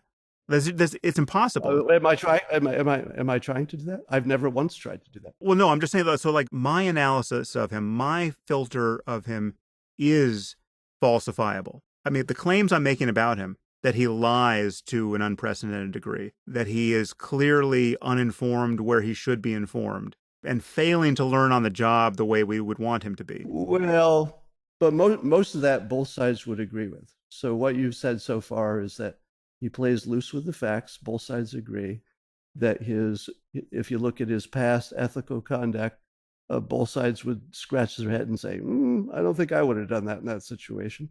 So we're in complete agreement on those things. But he also said, I'm no angel, and I'm going to do for you, the country, what I've done to make myself so rich and successful. And by the way, it's a pretty public job, and you can watch all along the way. And by the way, I've been lying about how rich and successful I am by a factor of 10, and that's why I'm not releasing my tax returns. But I'll bet he's worth $10 billion now. Yeah, well, that's proving my point. I mean, that's the horror of the situation. He managed to make good on the con to make it a non-con in the end. Really, I will grant you that. But again, and that is exactly the skill set which he explicitly promises to use on our behalf, just like a lawyer is. But it's not on our behalf. Take climate change, right? This is not on our behalf if you think climate change is a problem, right? And if you don't think climate change is a problem, if you think you are your own climate scientist because you did some Google searches, well, then you've just migrated away from a fact-based discussion about reality. And this is not good for the country that we have a president who's done this. Take InfoWars. We have a president who has dignified Alex Jones as essentially better than, not only equal to, but better than the mainstream news media, right? And Alex Jones is someone who's been telling the world that the Sandy Hook massacre was a hoax so that Obama could come take our guns away. Absorb the ethical implications of that and the experience of the parents who are getting death threats for having faked the deaths of their children. And you've got Trump sitting down with him as though he's Ted Koppel. It's insanity that we have a president who is behaving this way, and you're painting it as something that is just has no cost. Right? It not only has no cost, it's probably a good thing because it's in our interest. No, you remember I interrupted you the last time you said no cost. I'm explicitly saying it has a cost. It has a cost to him reputationally, you said. It's a bad thing for everyone that Alex Jones has the president's ear. It's insane. And take climate change. Well, what's your view of, forget about what you think about whether the climate change agreement we walked away from was going to do much of anything. We can debate that, but in terms of the importance, that debate's largely over, right? It turns out that when people looked at the climate agreement, that it didn't do much. It just cost a lot of money. The narrow focus on that agreement is not the thing. The focus is on getting the entire developed and developing world on the same page that we have to address a global problem that no nation can address on its own. All right, but let's just look at it one part at a time. He famously called climate change, or climate science, I guess, or global warming a hoax. Yes. It turns out that the agreement, the centerpiece to the whole discussions, was closer to a hoax than a useful agreement. I would say that characterization was still hyperbole. It was more like an agreement that didn't do much as opposed to an actual hoax. But we had been sold, I know I had been sold, that agreement would actually do something. Well, no, you're equivocating on what is the hoax here. He said that climate change is a hoax. That like the consensus. We'll get into that next. Yeah, that's forget about the agreement. The problem is we have a president who will say things like climate change is a hoax cooked up by the Chinese to harm our manufacturing base. Well, hold on. Now, if you assume that he is underinformed and is in the process of becoming more informed, then I would say that he's doing the smartest thing I've ever seen a president do. And I know you're going to hate that because, I talk about in the book you're reading, I talk about systems being better than goals. One of the systems that apparently is coming out of his administration from the EPA is the idea of this red team, blue team discussion on climate science, which would have the benefit of educating the public. And here's the brilliant part. If it turns out that the consensus of scientists are spot on and everything they're saying, we should have listened to them harder, this red team, blue team thing is gonna surface that, and it's going to allow the administration, including President Trump, to side with science once it has been completely communicated and vetted in a way that the public and the administration can understand. Because the alternative to that is for him to pretend he understands what science is saying. And I think that is the big dope trap that any of us think well, in your case, maybe you can understand the science, but the average person, doesn't have any hope of looking into this field and penetrating it. But they don't have to. The point is it's not our job to vet all of the specific sciences that the scientists working in that field are doing nothing but vet themselves. And so when it's like people do things with climate science that they would never do with oncology or with anything else. It'd be like you're not an oncologist, right? And when 97% of oncologists say that smoking causes lung cancer, you wouldn't be tempted to go on the internet and after an afternoon of Google searches, come to your own opinion about whether smoking causes lung cancer. That's not a move that people tend to make because for whatever reason, that's just not what people are politically divided about. Let's use another example. Let's say the government's food pyramid, 20 years ago. Yeah, that's a famous area where the science is unsettled and also where the incentives to do science, where everyone's, you got the Sugar Council doing their own science. I mean, it's basically like big tobacco funding their own research. So you would say that there are examples in our common experience in which the experts who had some career-related incentive to fudge things and fooled us for years that the consensus was right when in fact it was completely a hoax. Would you agree with that statement with the food pyramid? With food, I had Gary Taubes on this podcast, which proved to be surprisingly controversial. It's amazing how heated people get over this issue around food. But I would grant you that in the area of diet, and I'm sure that probably there could be some other areas we could think of, the consensus is unusually confused and has been for decades. And there's a lot to do to untangle the sources of people's confusion. And undoubtedly, there are bad incentives and poor research getting involved. But again, the cure for that is clearly more science. It's not a non-scientist getting a vibe by putting his finger to the wind or doing some internet research. But that's a straw man because there's nobody who's opposed to more science. But that's not true. Because this red team, blue team thing, this has already been done in the science. When you're talking about whether climate change is an issue. No, the red team, blue team thing, as I understand it, is a military process. Yes. Which does not have an exact analog in peer review or anything like that. So it would be on top of the science. But my point is, you're taking something from science about which there is very little controversy, and whatever controversies surround it, it's at the margins. It's not about this basic issue, right? Well, if that's your statement, that there's very little controversy, can you point to the economic model that tells us both the costs and benefits and when we should invest and what way we should invest to deal with climate? The economic model is the one that tells you what to do, how hard to do it, and when to do it. The science doesn't. Yeah, well, I mean, the economics of it are obviously important to get as right as we can get them. And this is one of the real travesties of Trump's messaging here. I mean, Trump is talking about bringing back coal mining. Trump is the kind of president where Elon Musk has to resign from his advisory council for how embarrassing it is to be hitched to him. So, where's the future with 75,000 coal miners, or with the 500,000 people in California alone who are in the alternative energy sector?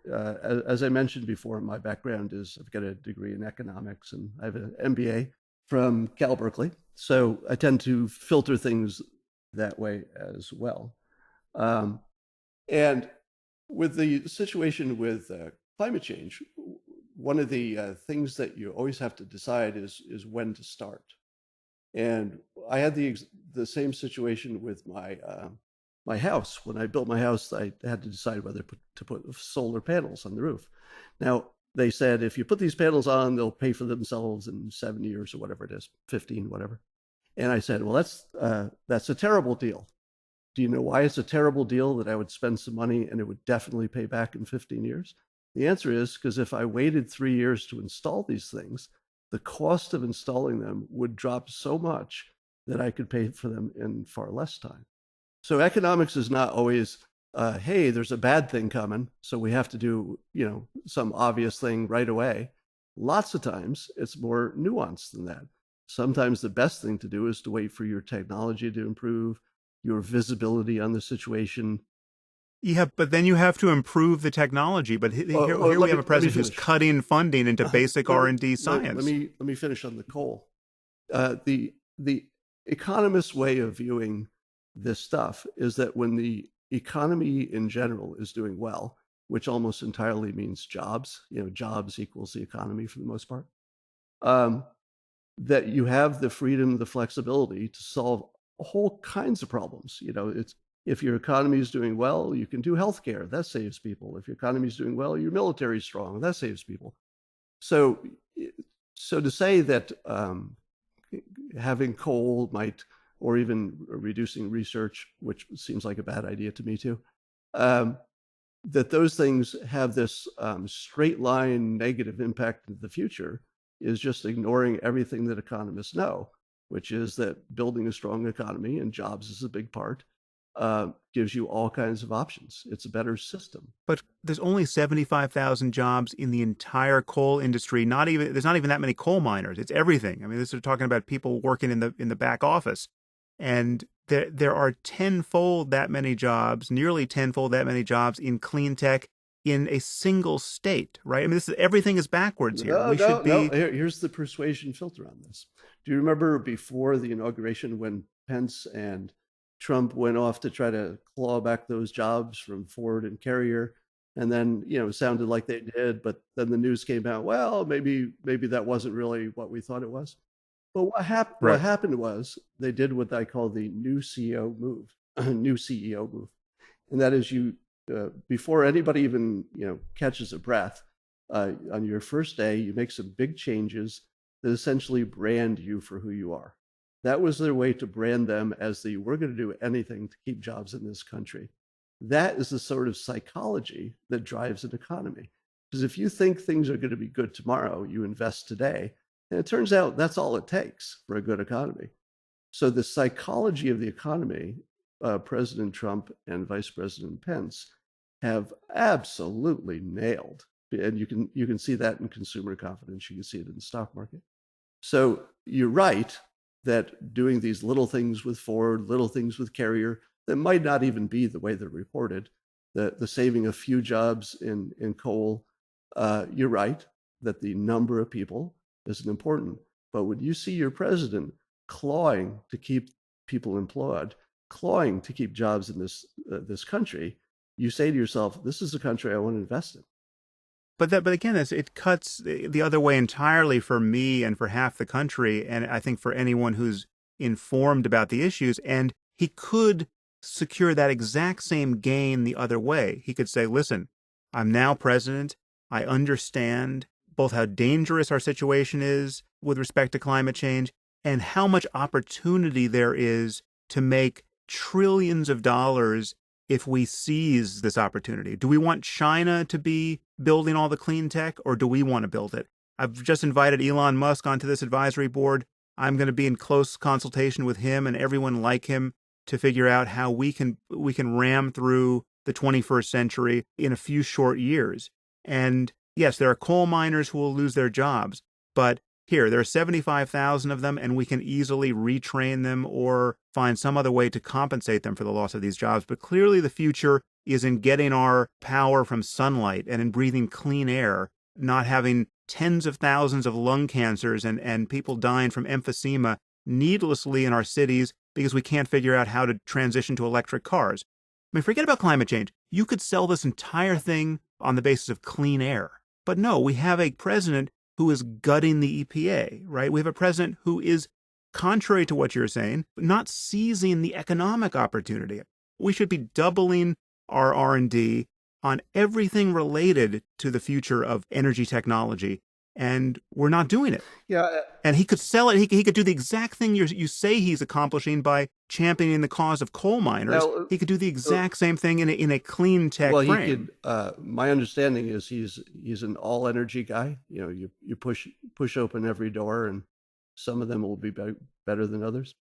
So, first of all, I agree with you. There should be more emphasis on the future for all of the domains. And you should be talking more about technology for healthcare, for, you know, Everything. housing, everything. Yeah. So I'm 100% on board that there's too much attention on the past and not enough on the future. But I would say that his approach of giving attention to both to the extent that he can isn't crazy. But he can't. And again, it's a zero-sum contest between the past and the future here. Elon had to leave because it was such a scandalous association at that point. I perceive Elon as taking a significant personal and business risk by leaving because a lot of his business is based on government contracts. Trump could screw him. If Trump, who is this famously vindictive guy, if Trump decided to see his departure as a personal affront, he could say, well, I'm going to do whatever I can behind the scenes to make sure the Air Force doesn't launch any satellites with SpaceX anymore, right? We're going to do it. We're going to find some other way to do it because, Elon screwed me publicly. That was a principled stand he took because everything that was coming out of the administration was so beyond the pale. Maybe. I would say that it was more of a branding decision coupled with the fact that he's already running 2 or 3 companies. And the last fucking thing he wanted was to attend meetings in Washington where absolutely nothing happened. No. There would be nothing better for him to have been riding shotgun on a presidency that was actually getting the points and connecting the factual dots with respect to climate change and the opportunity for clean tech. I mean, that would have been fantastic for him. Let me ask you this. How would you feel, hypothetically, if this red team, blue team comes up with a conclusion that matches your own, which is, hey, it turns out that the consensus of scientists was right. And now we've finally communicated it in a way that even the government can get on board and say, yeah, this is some kind of problem we have. Suppose it came out that way, and then President Trump said, all right, we're going to change a few things now that we've confirmed this, but we still don't have an economic model. So as long as we're hedging, I'm going to do everything I can to keep the economy working because that gives us the most options in the future. Would that be crazy? At this point, the concern is, and I'm going to have some climate scientists on the podcast to really spell out this case, closing every conceivable loophole at some point. But the concern among many climate scientists is just when is it too late to grab the knob and twist it in the right direction? I mean, we are playing this out over now the course of a full generation when we had many of the facts in hand decades ago. And, it's like we don't have a lot of time to spare necessarily, and we're acting as though this is still a topic of uncertainty. Well, I think there are a couple of problems here. One is that, and you can please fact check me on this, but my understanding is that climate scientists from, let's say, the 70s have been wildly inaccurate about what was going to happen in the future. Before I make my next point, does that pass the fact checking or no?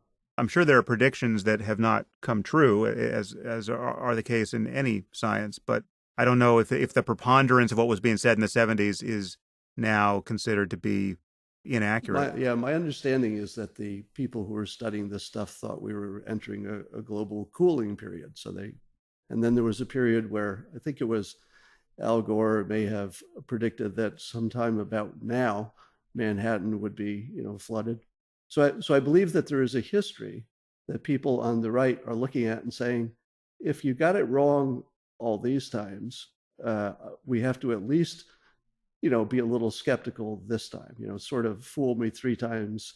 By the 4th time, I'm going to start asking some questions. They don't know what's being claimed. I mean, first of all, global warming is probably the wrong phrase. I mean, we're talking about climate change more than necessarily always warming. And we can even bite the bullet here that in some parts of the world, global warming would be a good thing. There are places that they'll suddenly be able to grow crops that they can't grow. If you live in Siberia, I think you could want nothing more than global warming.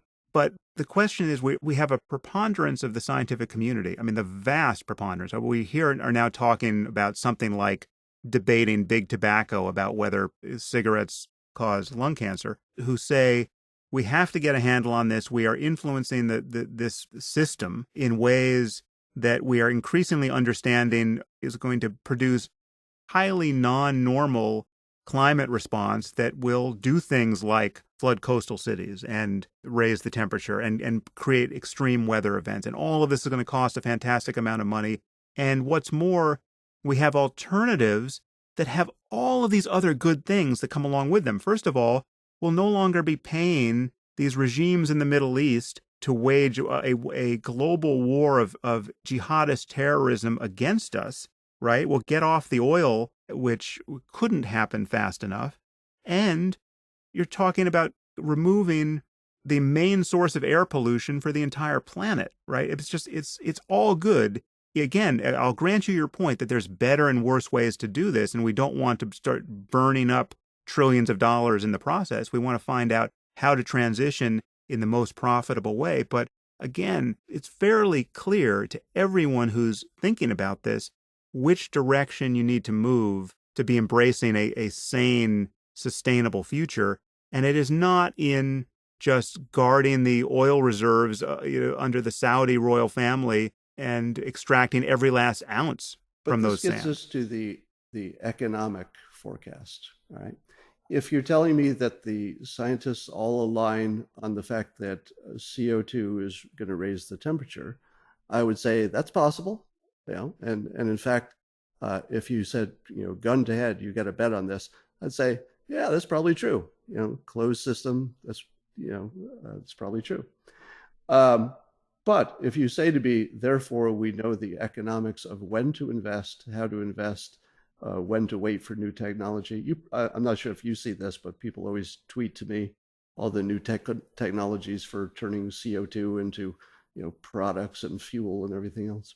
So if you said, what happens if we wait 10 years and the sea level has gone up an inch and it's a degree warmer, I would say, well, a bunch of places are going to be growing crops that they couldn't have. A bunch of places will be growing fewer crops than they were. That will cause some disruption, no doubt about it. But by then, we might have technology that we can, just suck the CO2. If we build it, I mean, China might have the technology. The question is, do we want to have a worldview informed by the best science, insofar as we can understand it at any moment, or one that repudiates the best science for patently political reasons? Correct. Well, and that's correct me if this is wrong, but as President Trump's administration has offered to expose the best thinking of scientists to the world in a way that never has been done before through this red team, blue team process, which they promised to televise. And we get to follow along. And this is not a debate, by the way. The red team, blue team thing is not a debate where people say things and then you're out of time. It's a process where people get to go away, check their claims, come back later. So it's far more rigorous.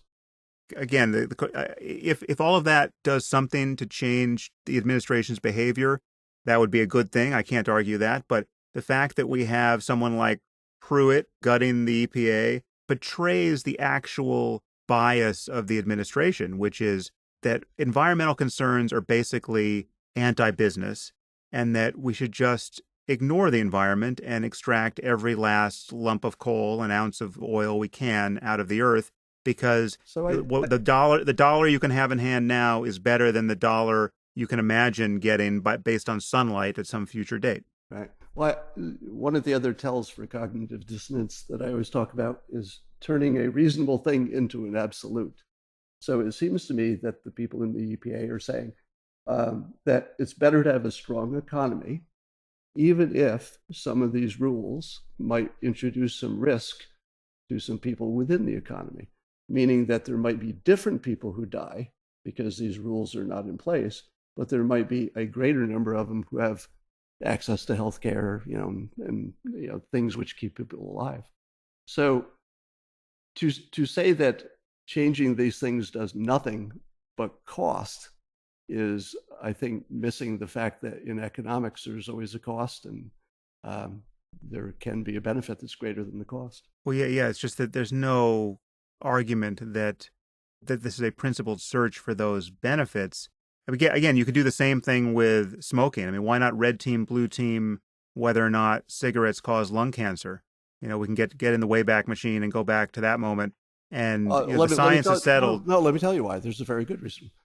That would have been an excellent thing to do in, I don't know, 1950. Yeah, 1950s.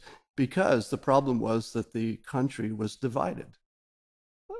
And right now, with climate science, although the scientists are not divided, it's the perfect situation to educate the public because the administration is helpless until the public gets on board. Well, that's not true. I mean, the administration can do whatever it wants. I mean, as we've seen, Trump can, at considerable reputational cost, just change his mind when he gets new information, and his fans, his supporters, will go along with him for the most part. As you said, if he decides not to build the wall because it's not practical, well, then, most people will come along. That was just his first negotiation. But he doesn't need to take a hit to his reputation because he can do it in a way that improves his reputation while informing the public at the same time. And I think this red team, blue team process, once televised, will do exactly that. We're all going to be a lot smarter about this stuff. Let me make one point about climate science that I think is too important to gloss over. My view is that you can divide it into three categories, the topic, and you can assign different levels of credibility to each. One would be the basic science, the chemistry, the physics. I would imagine that that is very high credibility, that we probably have a good handle on that stuff. Secondly, there's the building of models, which is something that scientists do, and they try to use all their best thinking and people look at them. But by their nature, the complexity and the fact that at least some of the decisions depend on human judgment, that's why there are different models and lots of them. And they come to slightly different, in some cases, sometimes wildly different results, but they throw away the wildly different ones. In that situation, if you didn't know even what the topic was, yes, let's say you didn't know you were talking about climate science. You just said, a bunch of people who are super smart are building these complex models. There's bunches of them. Historically, a lot of them didn't work. Some of them actually match what we've observed. I would say to you, well, if you make enough models and you have some flexibility to change them, that looks just like my experience when I was doing financial modeling for a bank, in which my boss would say, hey, make this turn out this way. And I would just tweak the assumptions until it did. That was my job. Now, I would say that the models have a lower credibility by their nature. I'm not saying how much lower, but I think you'd agree, a lower credibility than the basic science. And then there's the third thing, which I keep mentioning because it's so important, which is the economic models. That even if the scientific models of where temperature is going are reasonably, at least directionally right, there's still a gigantic question about the smartest way to play it. And it is not my assumption that the smartest way to play it is obviously and certainly to go aggressively, to do take the example of the Paris Climate Accords. Even the people who were in favor of it, after they saw the details, at this point kind of agree, well, okay, it didn't do that much.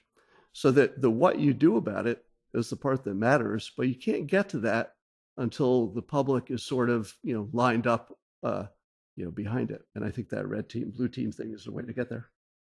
Again, I mean, everything you just said sounded reasonable, but it doesn't sound reasonable coming from someone who just said that climate change is a hoax invented by the Chinese, right? Like that's the thing that's so highly and obviously non-optimal about the president. Let me ask you this.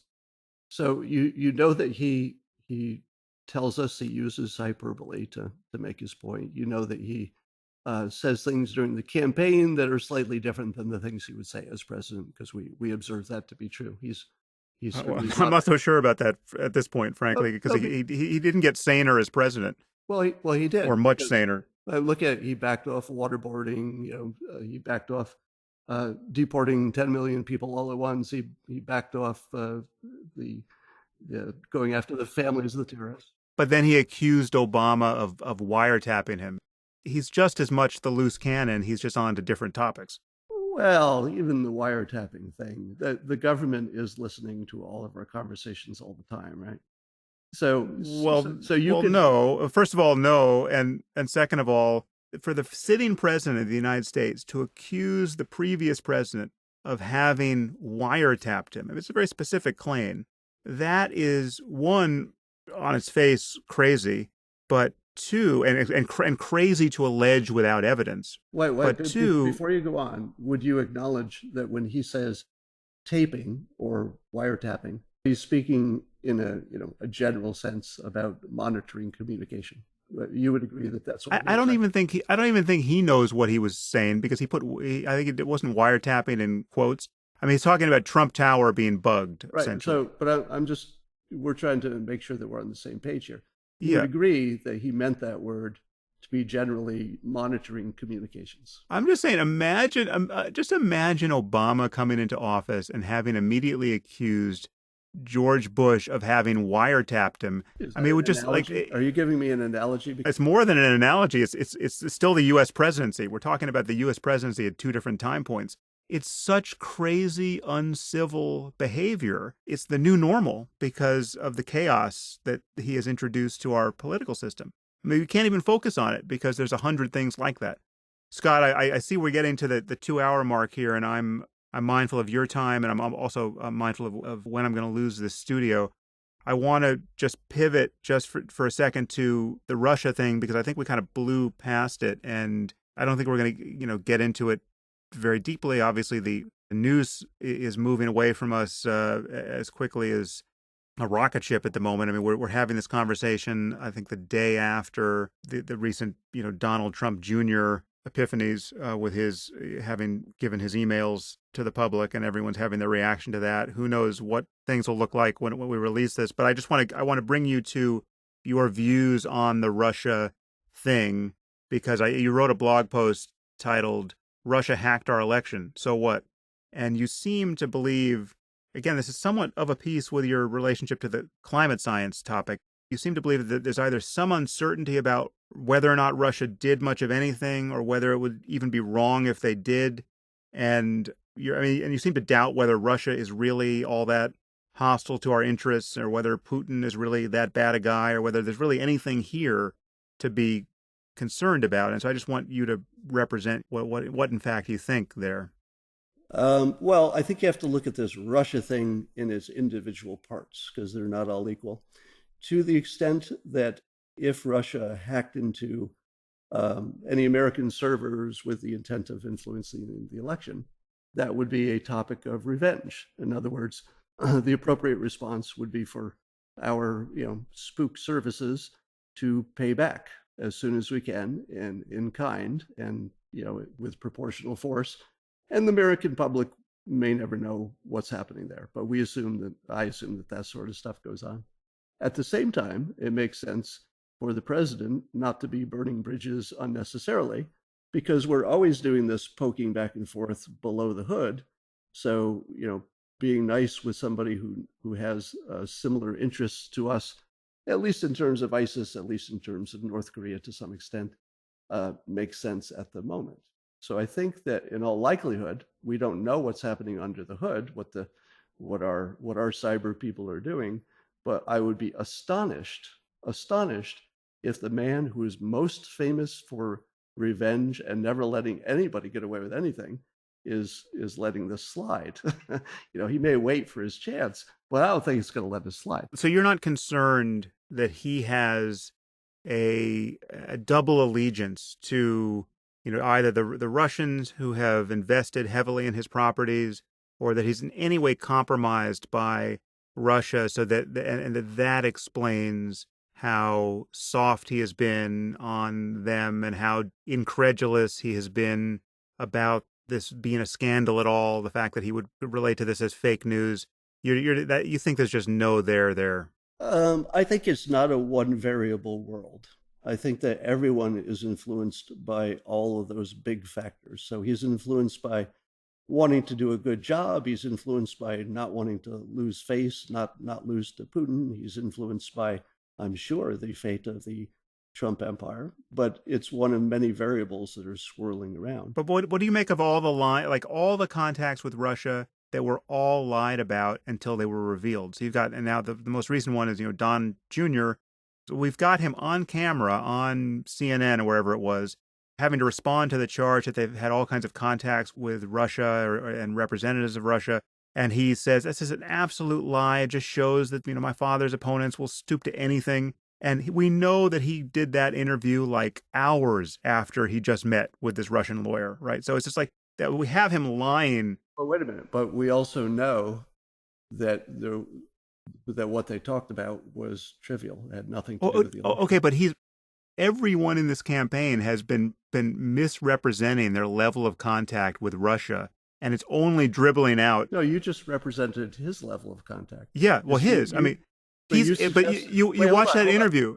I can't let that go. You suggested that meeting had something to do with the Russian government, and it turns out it didn't. Well, no, it did because he believed that it did. I mean, the email trail was him showing his absolute willingness to collaborate with the Russian government to get some dirt on Clinton. I mean, that's well, collaborate and collusion. I'm not even focused on the technicality of whether or not he's guilty of a crime. I'm just saying that everyone's talking to Russia over there, and they're lying about it. Again, the starting position from Trump and everyone on down was there has been zero contact. That's their position, and yet they've had all this contact. Wait, did they say they had not talked with anyone who is a Russian citizen, or did they have no contact with Russia as their intelligence or their government? It has been every possible permutation of, I've got nothing to do with Russia. I've got no investments in Russia. I've got no connection with Russia. I don't know anything about Russia. No one on my campaign has talked to Russia or anyone representing Russia. I mean, everything like that. And do you think that 20-minute conversation that was about adoption or something? But it wasn't about adoption. The setup in the email was, we've got dirt on Clinton. Do you want to meet with us? And he said, I love it. I'll be there in 5 seconds. I got to ask you this, Sam. How would you have handled that situation? Okay, no, but that's a change of topic. I would have called the FBI as the short answer. Well, hold on. So if you called the FBI, and let's say it's June and the election's coming up, suppose it was something vital, like it was important.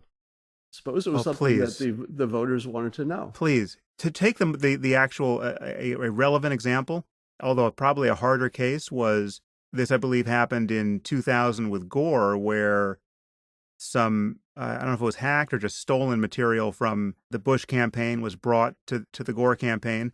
And they, without looking at it, apparently they called the FBI, right? So like, no, we're not going to use this. This is illegal and this is unethical and we're not going to be part of this. I'm not imagining that everyone who does, opposition research for presidential candidates has to be held to an ethical standard that I would hold myself to in my daily life. I don't have too many illusions about how dirty all of that gets. But here you have a known hostile foreign power intruding into our process, and that puts it completely out of normal opposition research. Let me tell you how I would have handled it in that same situation.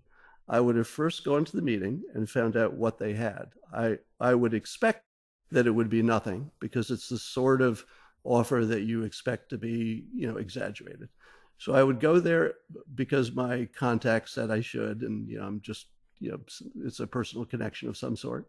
I would go there, I would listen.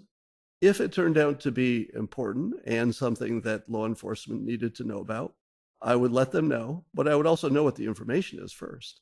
Because here's the thing, if you turned it over to the FBI and it was something big, and I'm not saying it's likely that would be the case, but if it was something big, because that's how it was alleged, you would have put the decision for who became president of the United States into the hands of James Comey. Because he would decide, he would decide whether he's leaking it or announcing it. That would be his decision, because you've given the information to him. But this is neither. Let me just finish. If you also knew the information because you obtained it first, and then you said, "Oh my God, there's something fishy here," FBI get involved, then you also have maintained the option of letting the American public know this information if it was important.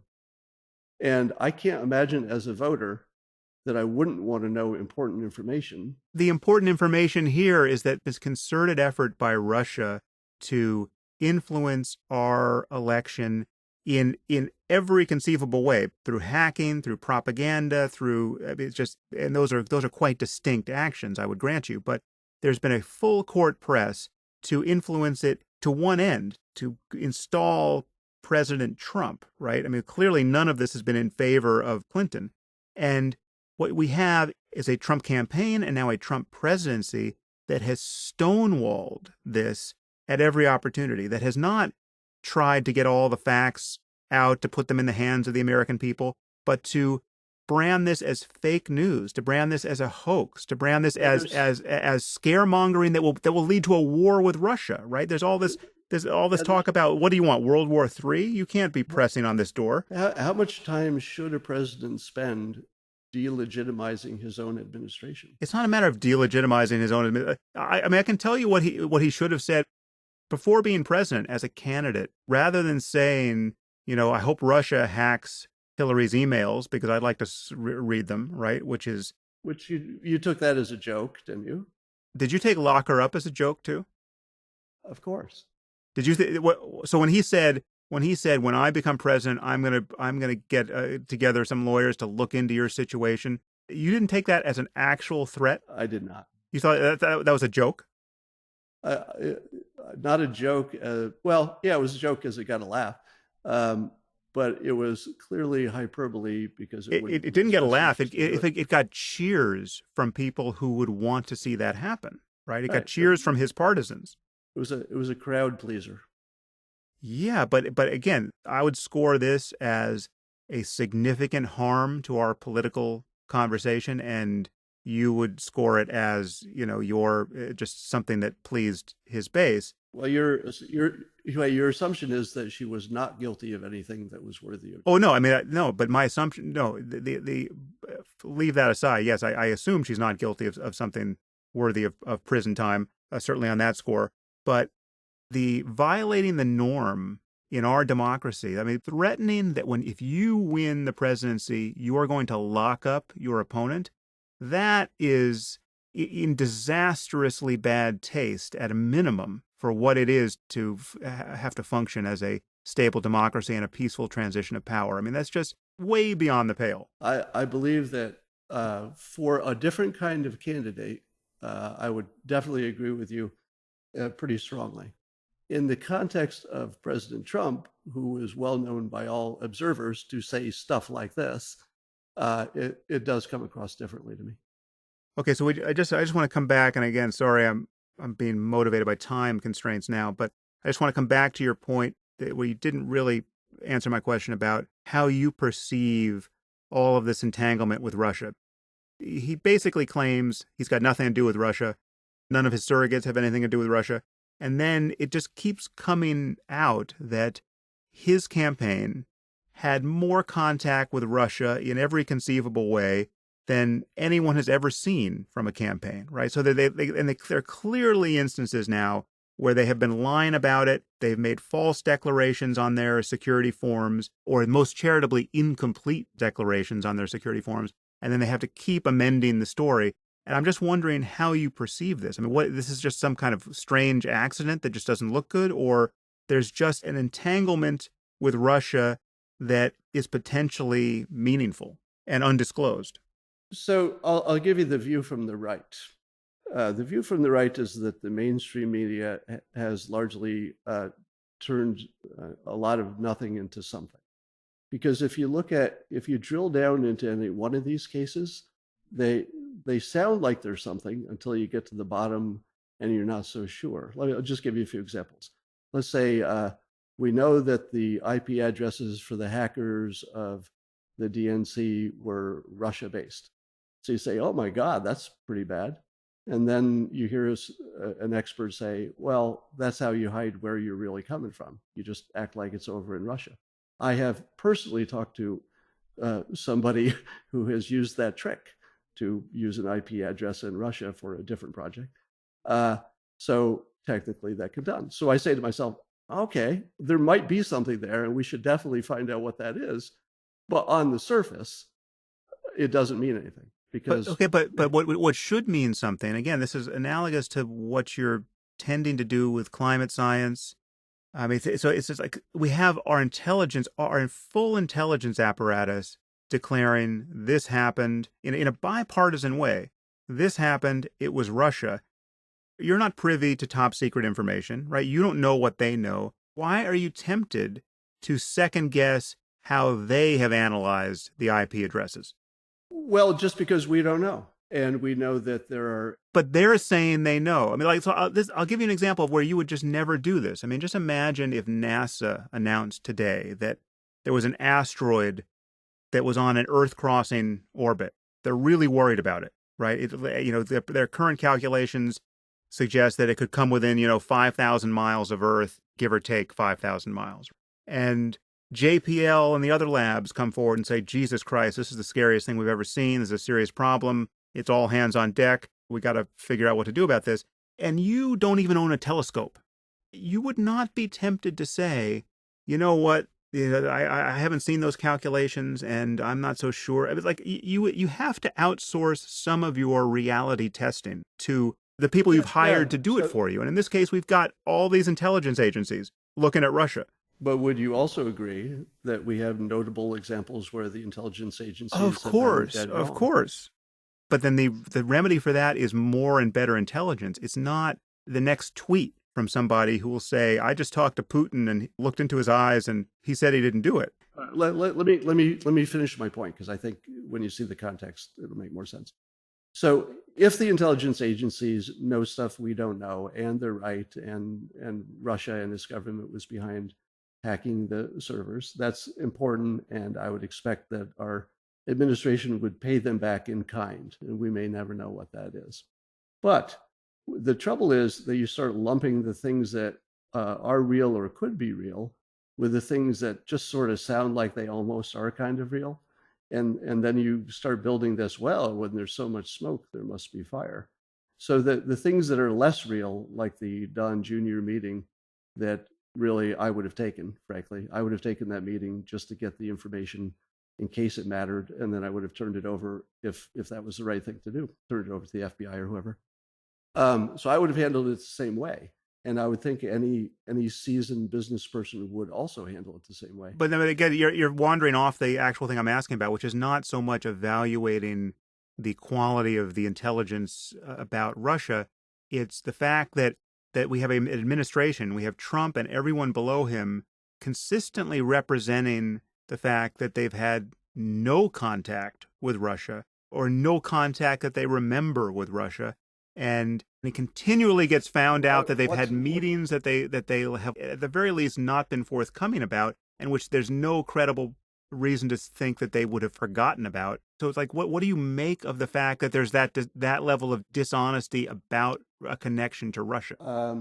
So let's take some of those examples where we know for a fact that there were contacts. You're thinking about General Flynn? I'm just thinking about all of it. Sessions, Flynn, Don Jr., the investments that we know happened that Trump is lying about. I mean, we've got the Sun saying that they've got massive investment from Russia, and then we've got Trump saying that he never has Russian investors and got no loans from Russia and no business in Russia and all the rest.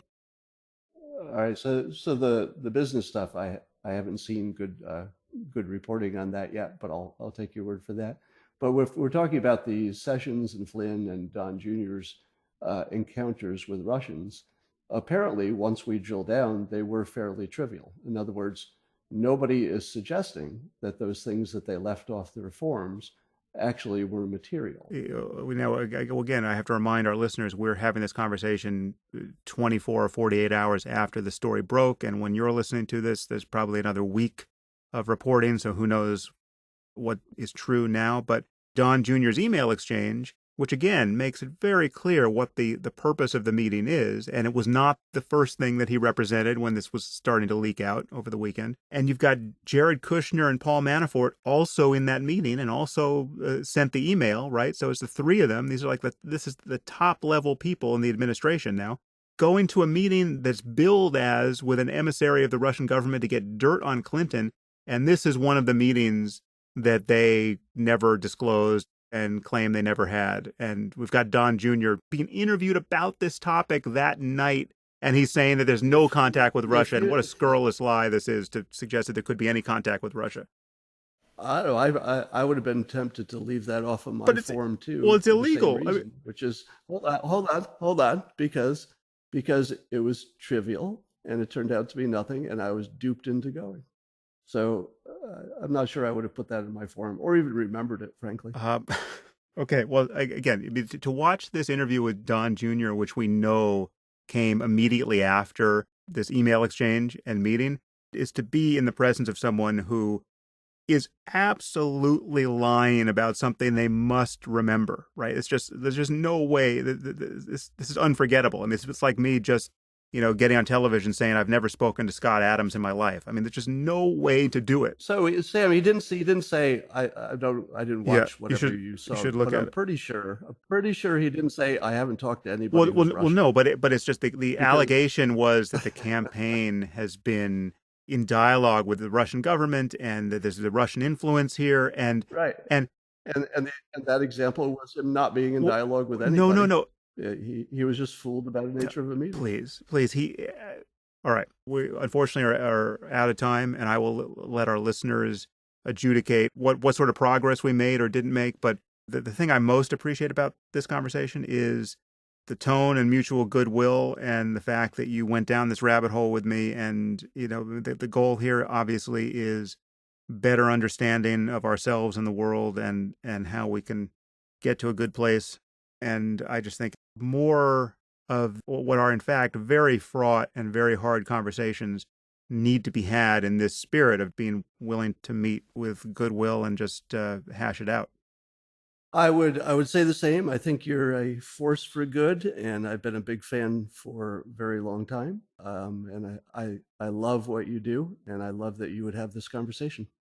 Cool. And I should say there are many things. I mean, I said this at the top, but though we sound like we disagree about everything here, the moment we would make a lateral move onto other topics, we agree about so many things. I know, just having read enough of your book, I know we agree about things like free will and the point you raised about goals versus systems. I mean, all of that's very interesting and could be the topic of a very fruitful conversation. And I would go so far as to say that when you read my new book, Win Bigly, about persuasion and about the election, that the gap between us will close substantially. Well, I look forward to that, Scott, and I wish you all the best with what you're doing, and just give people your Twitter feed or whatever else you want them to know about where to find you online. That's at Scott Adams Says, cool. Twitter. Well, thank you, Scott. To be continued. All right. Thank you, Sam. If you're enjoying the Waking Up podcast, there are many ways you can support it at samharris.org/support. As a supporter of the podcast, you'll get early access to tickets to my live events, and you'll get exclusive access to my Ask Me Anything episode.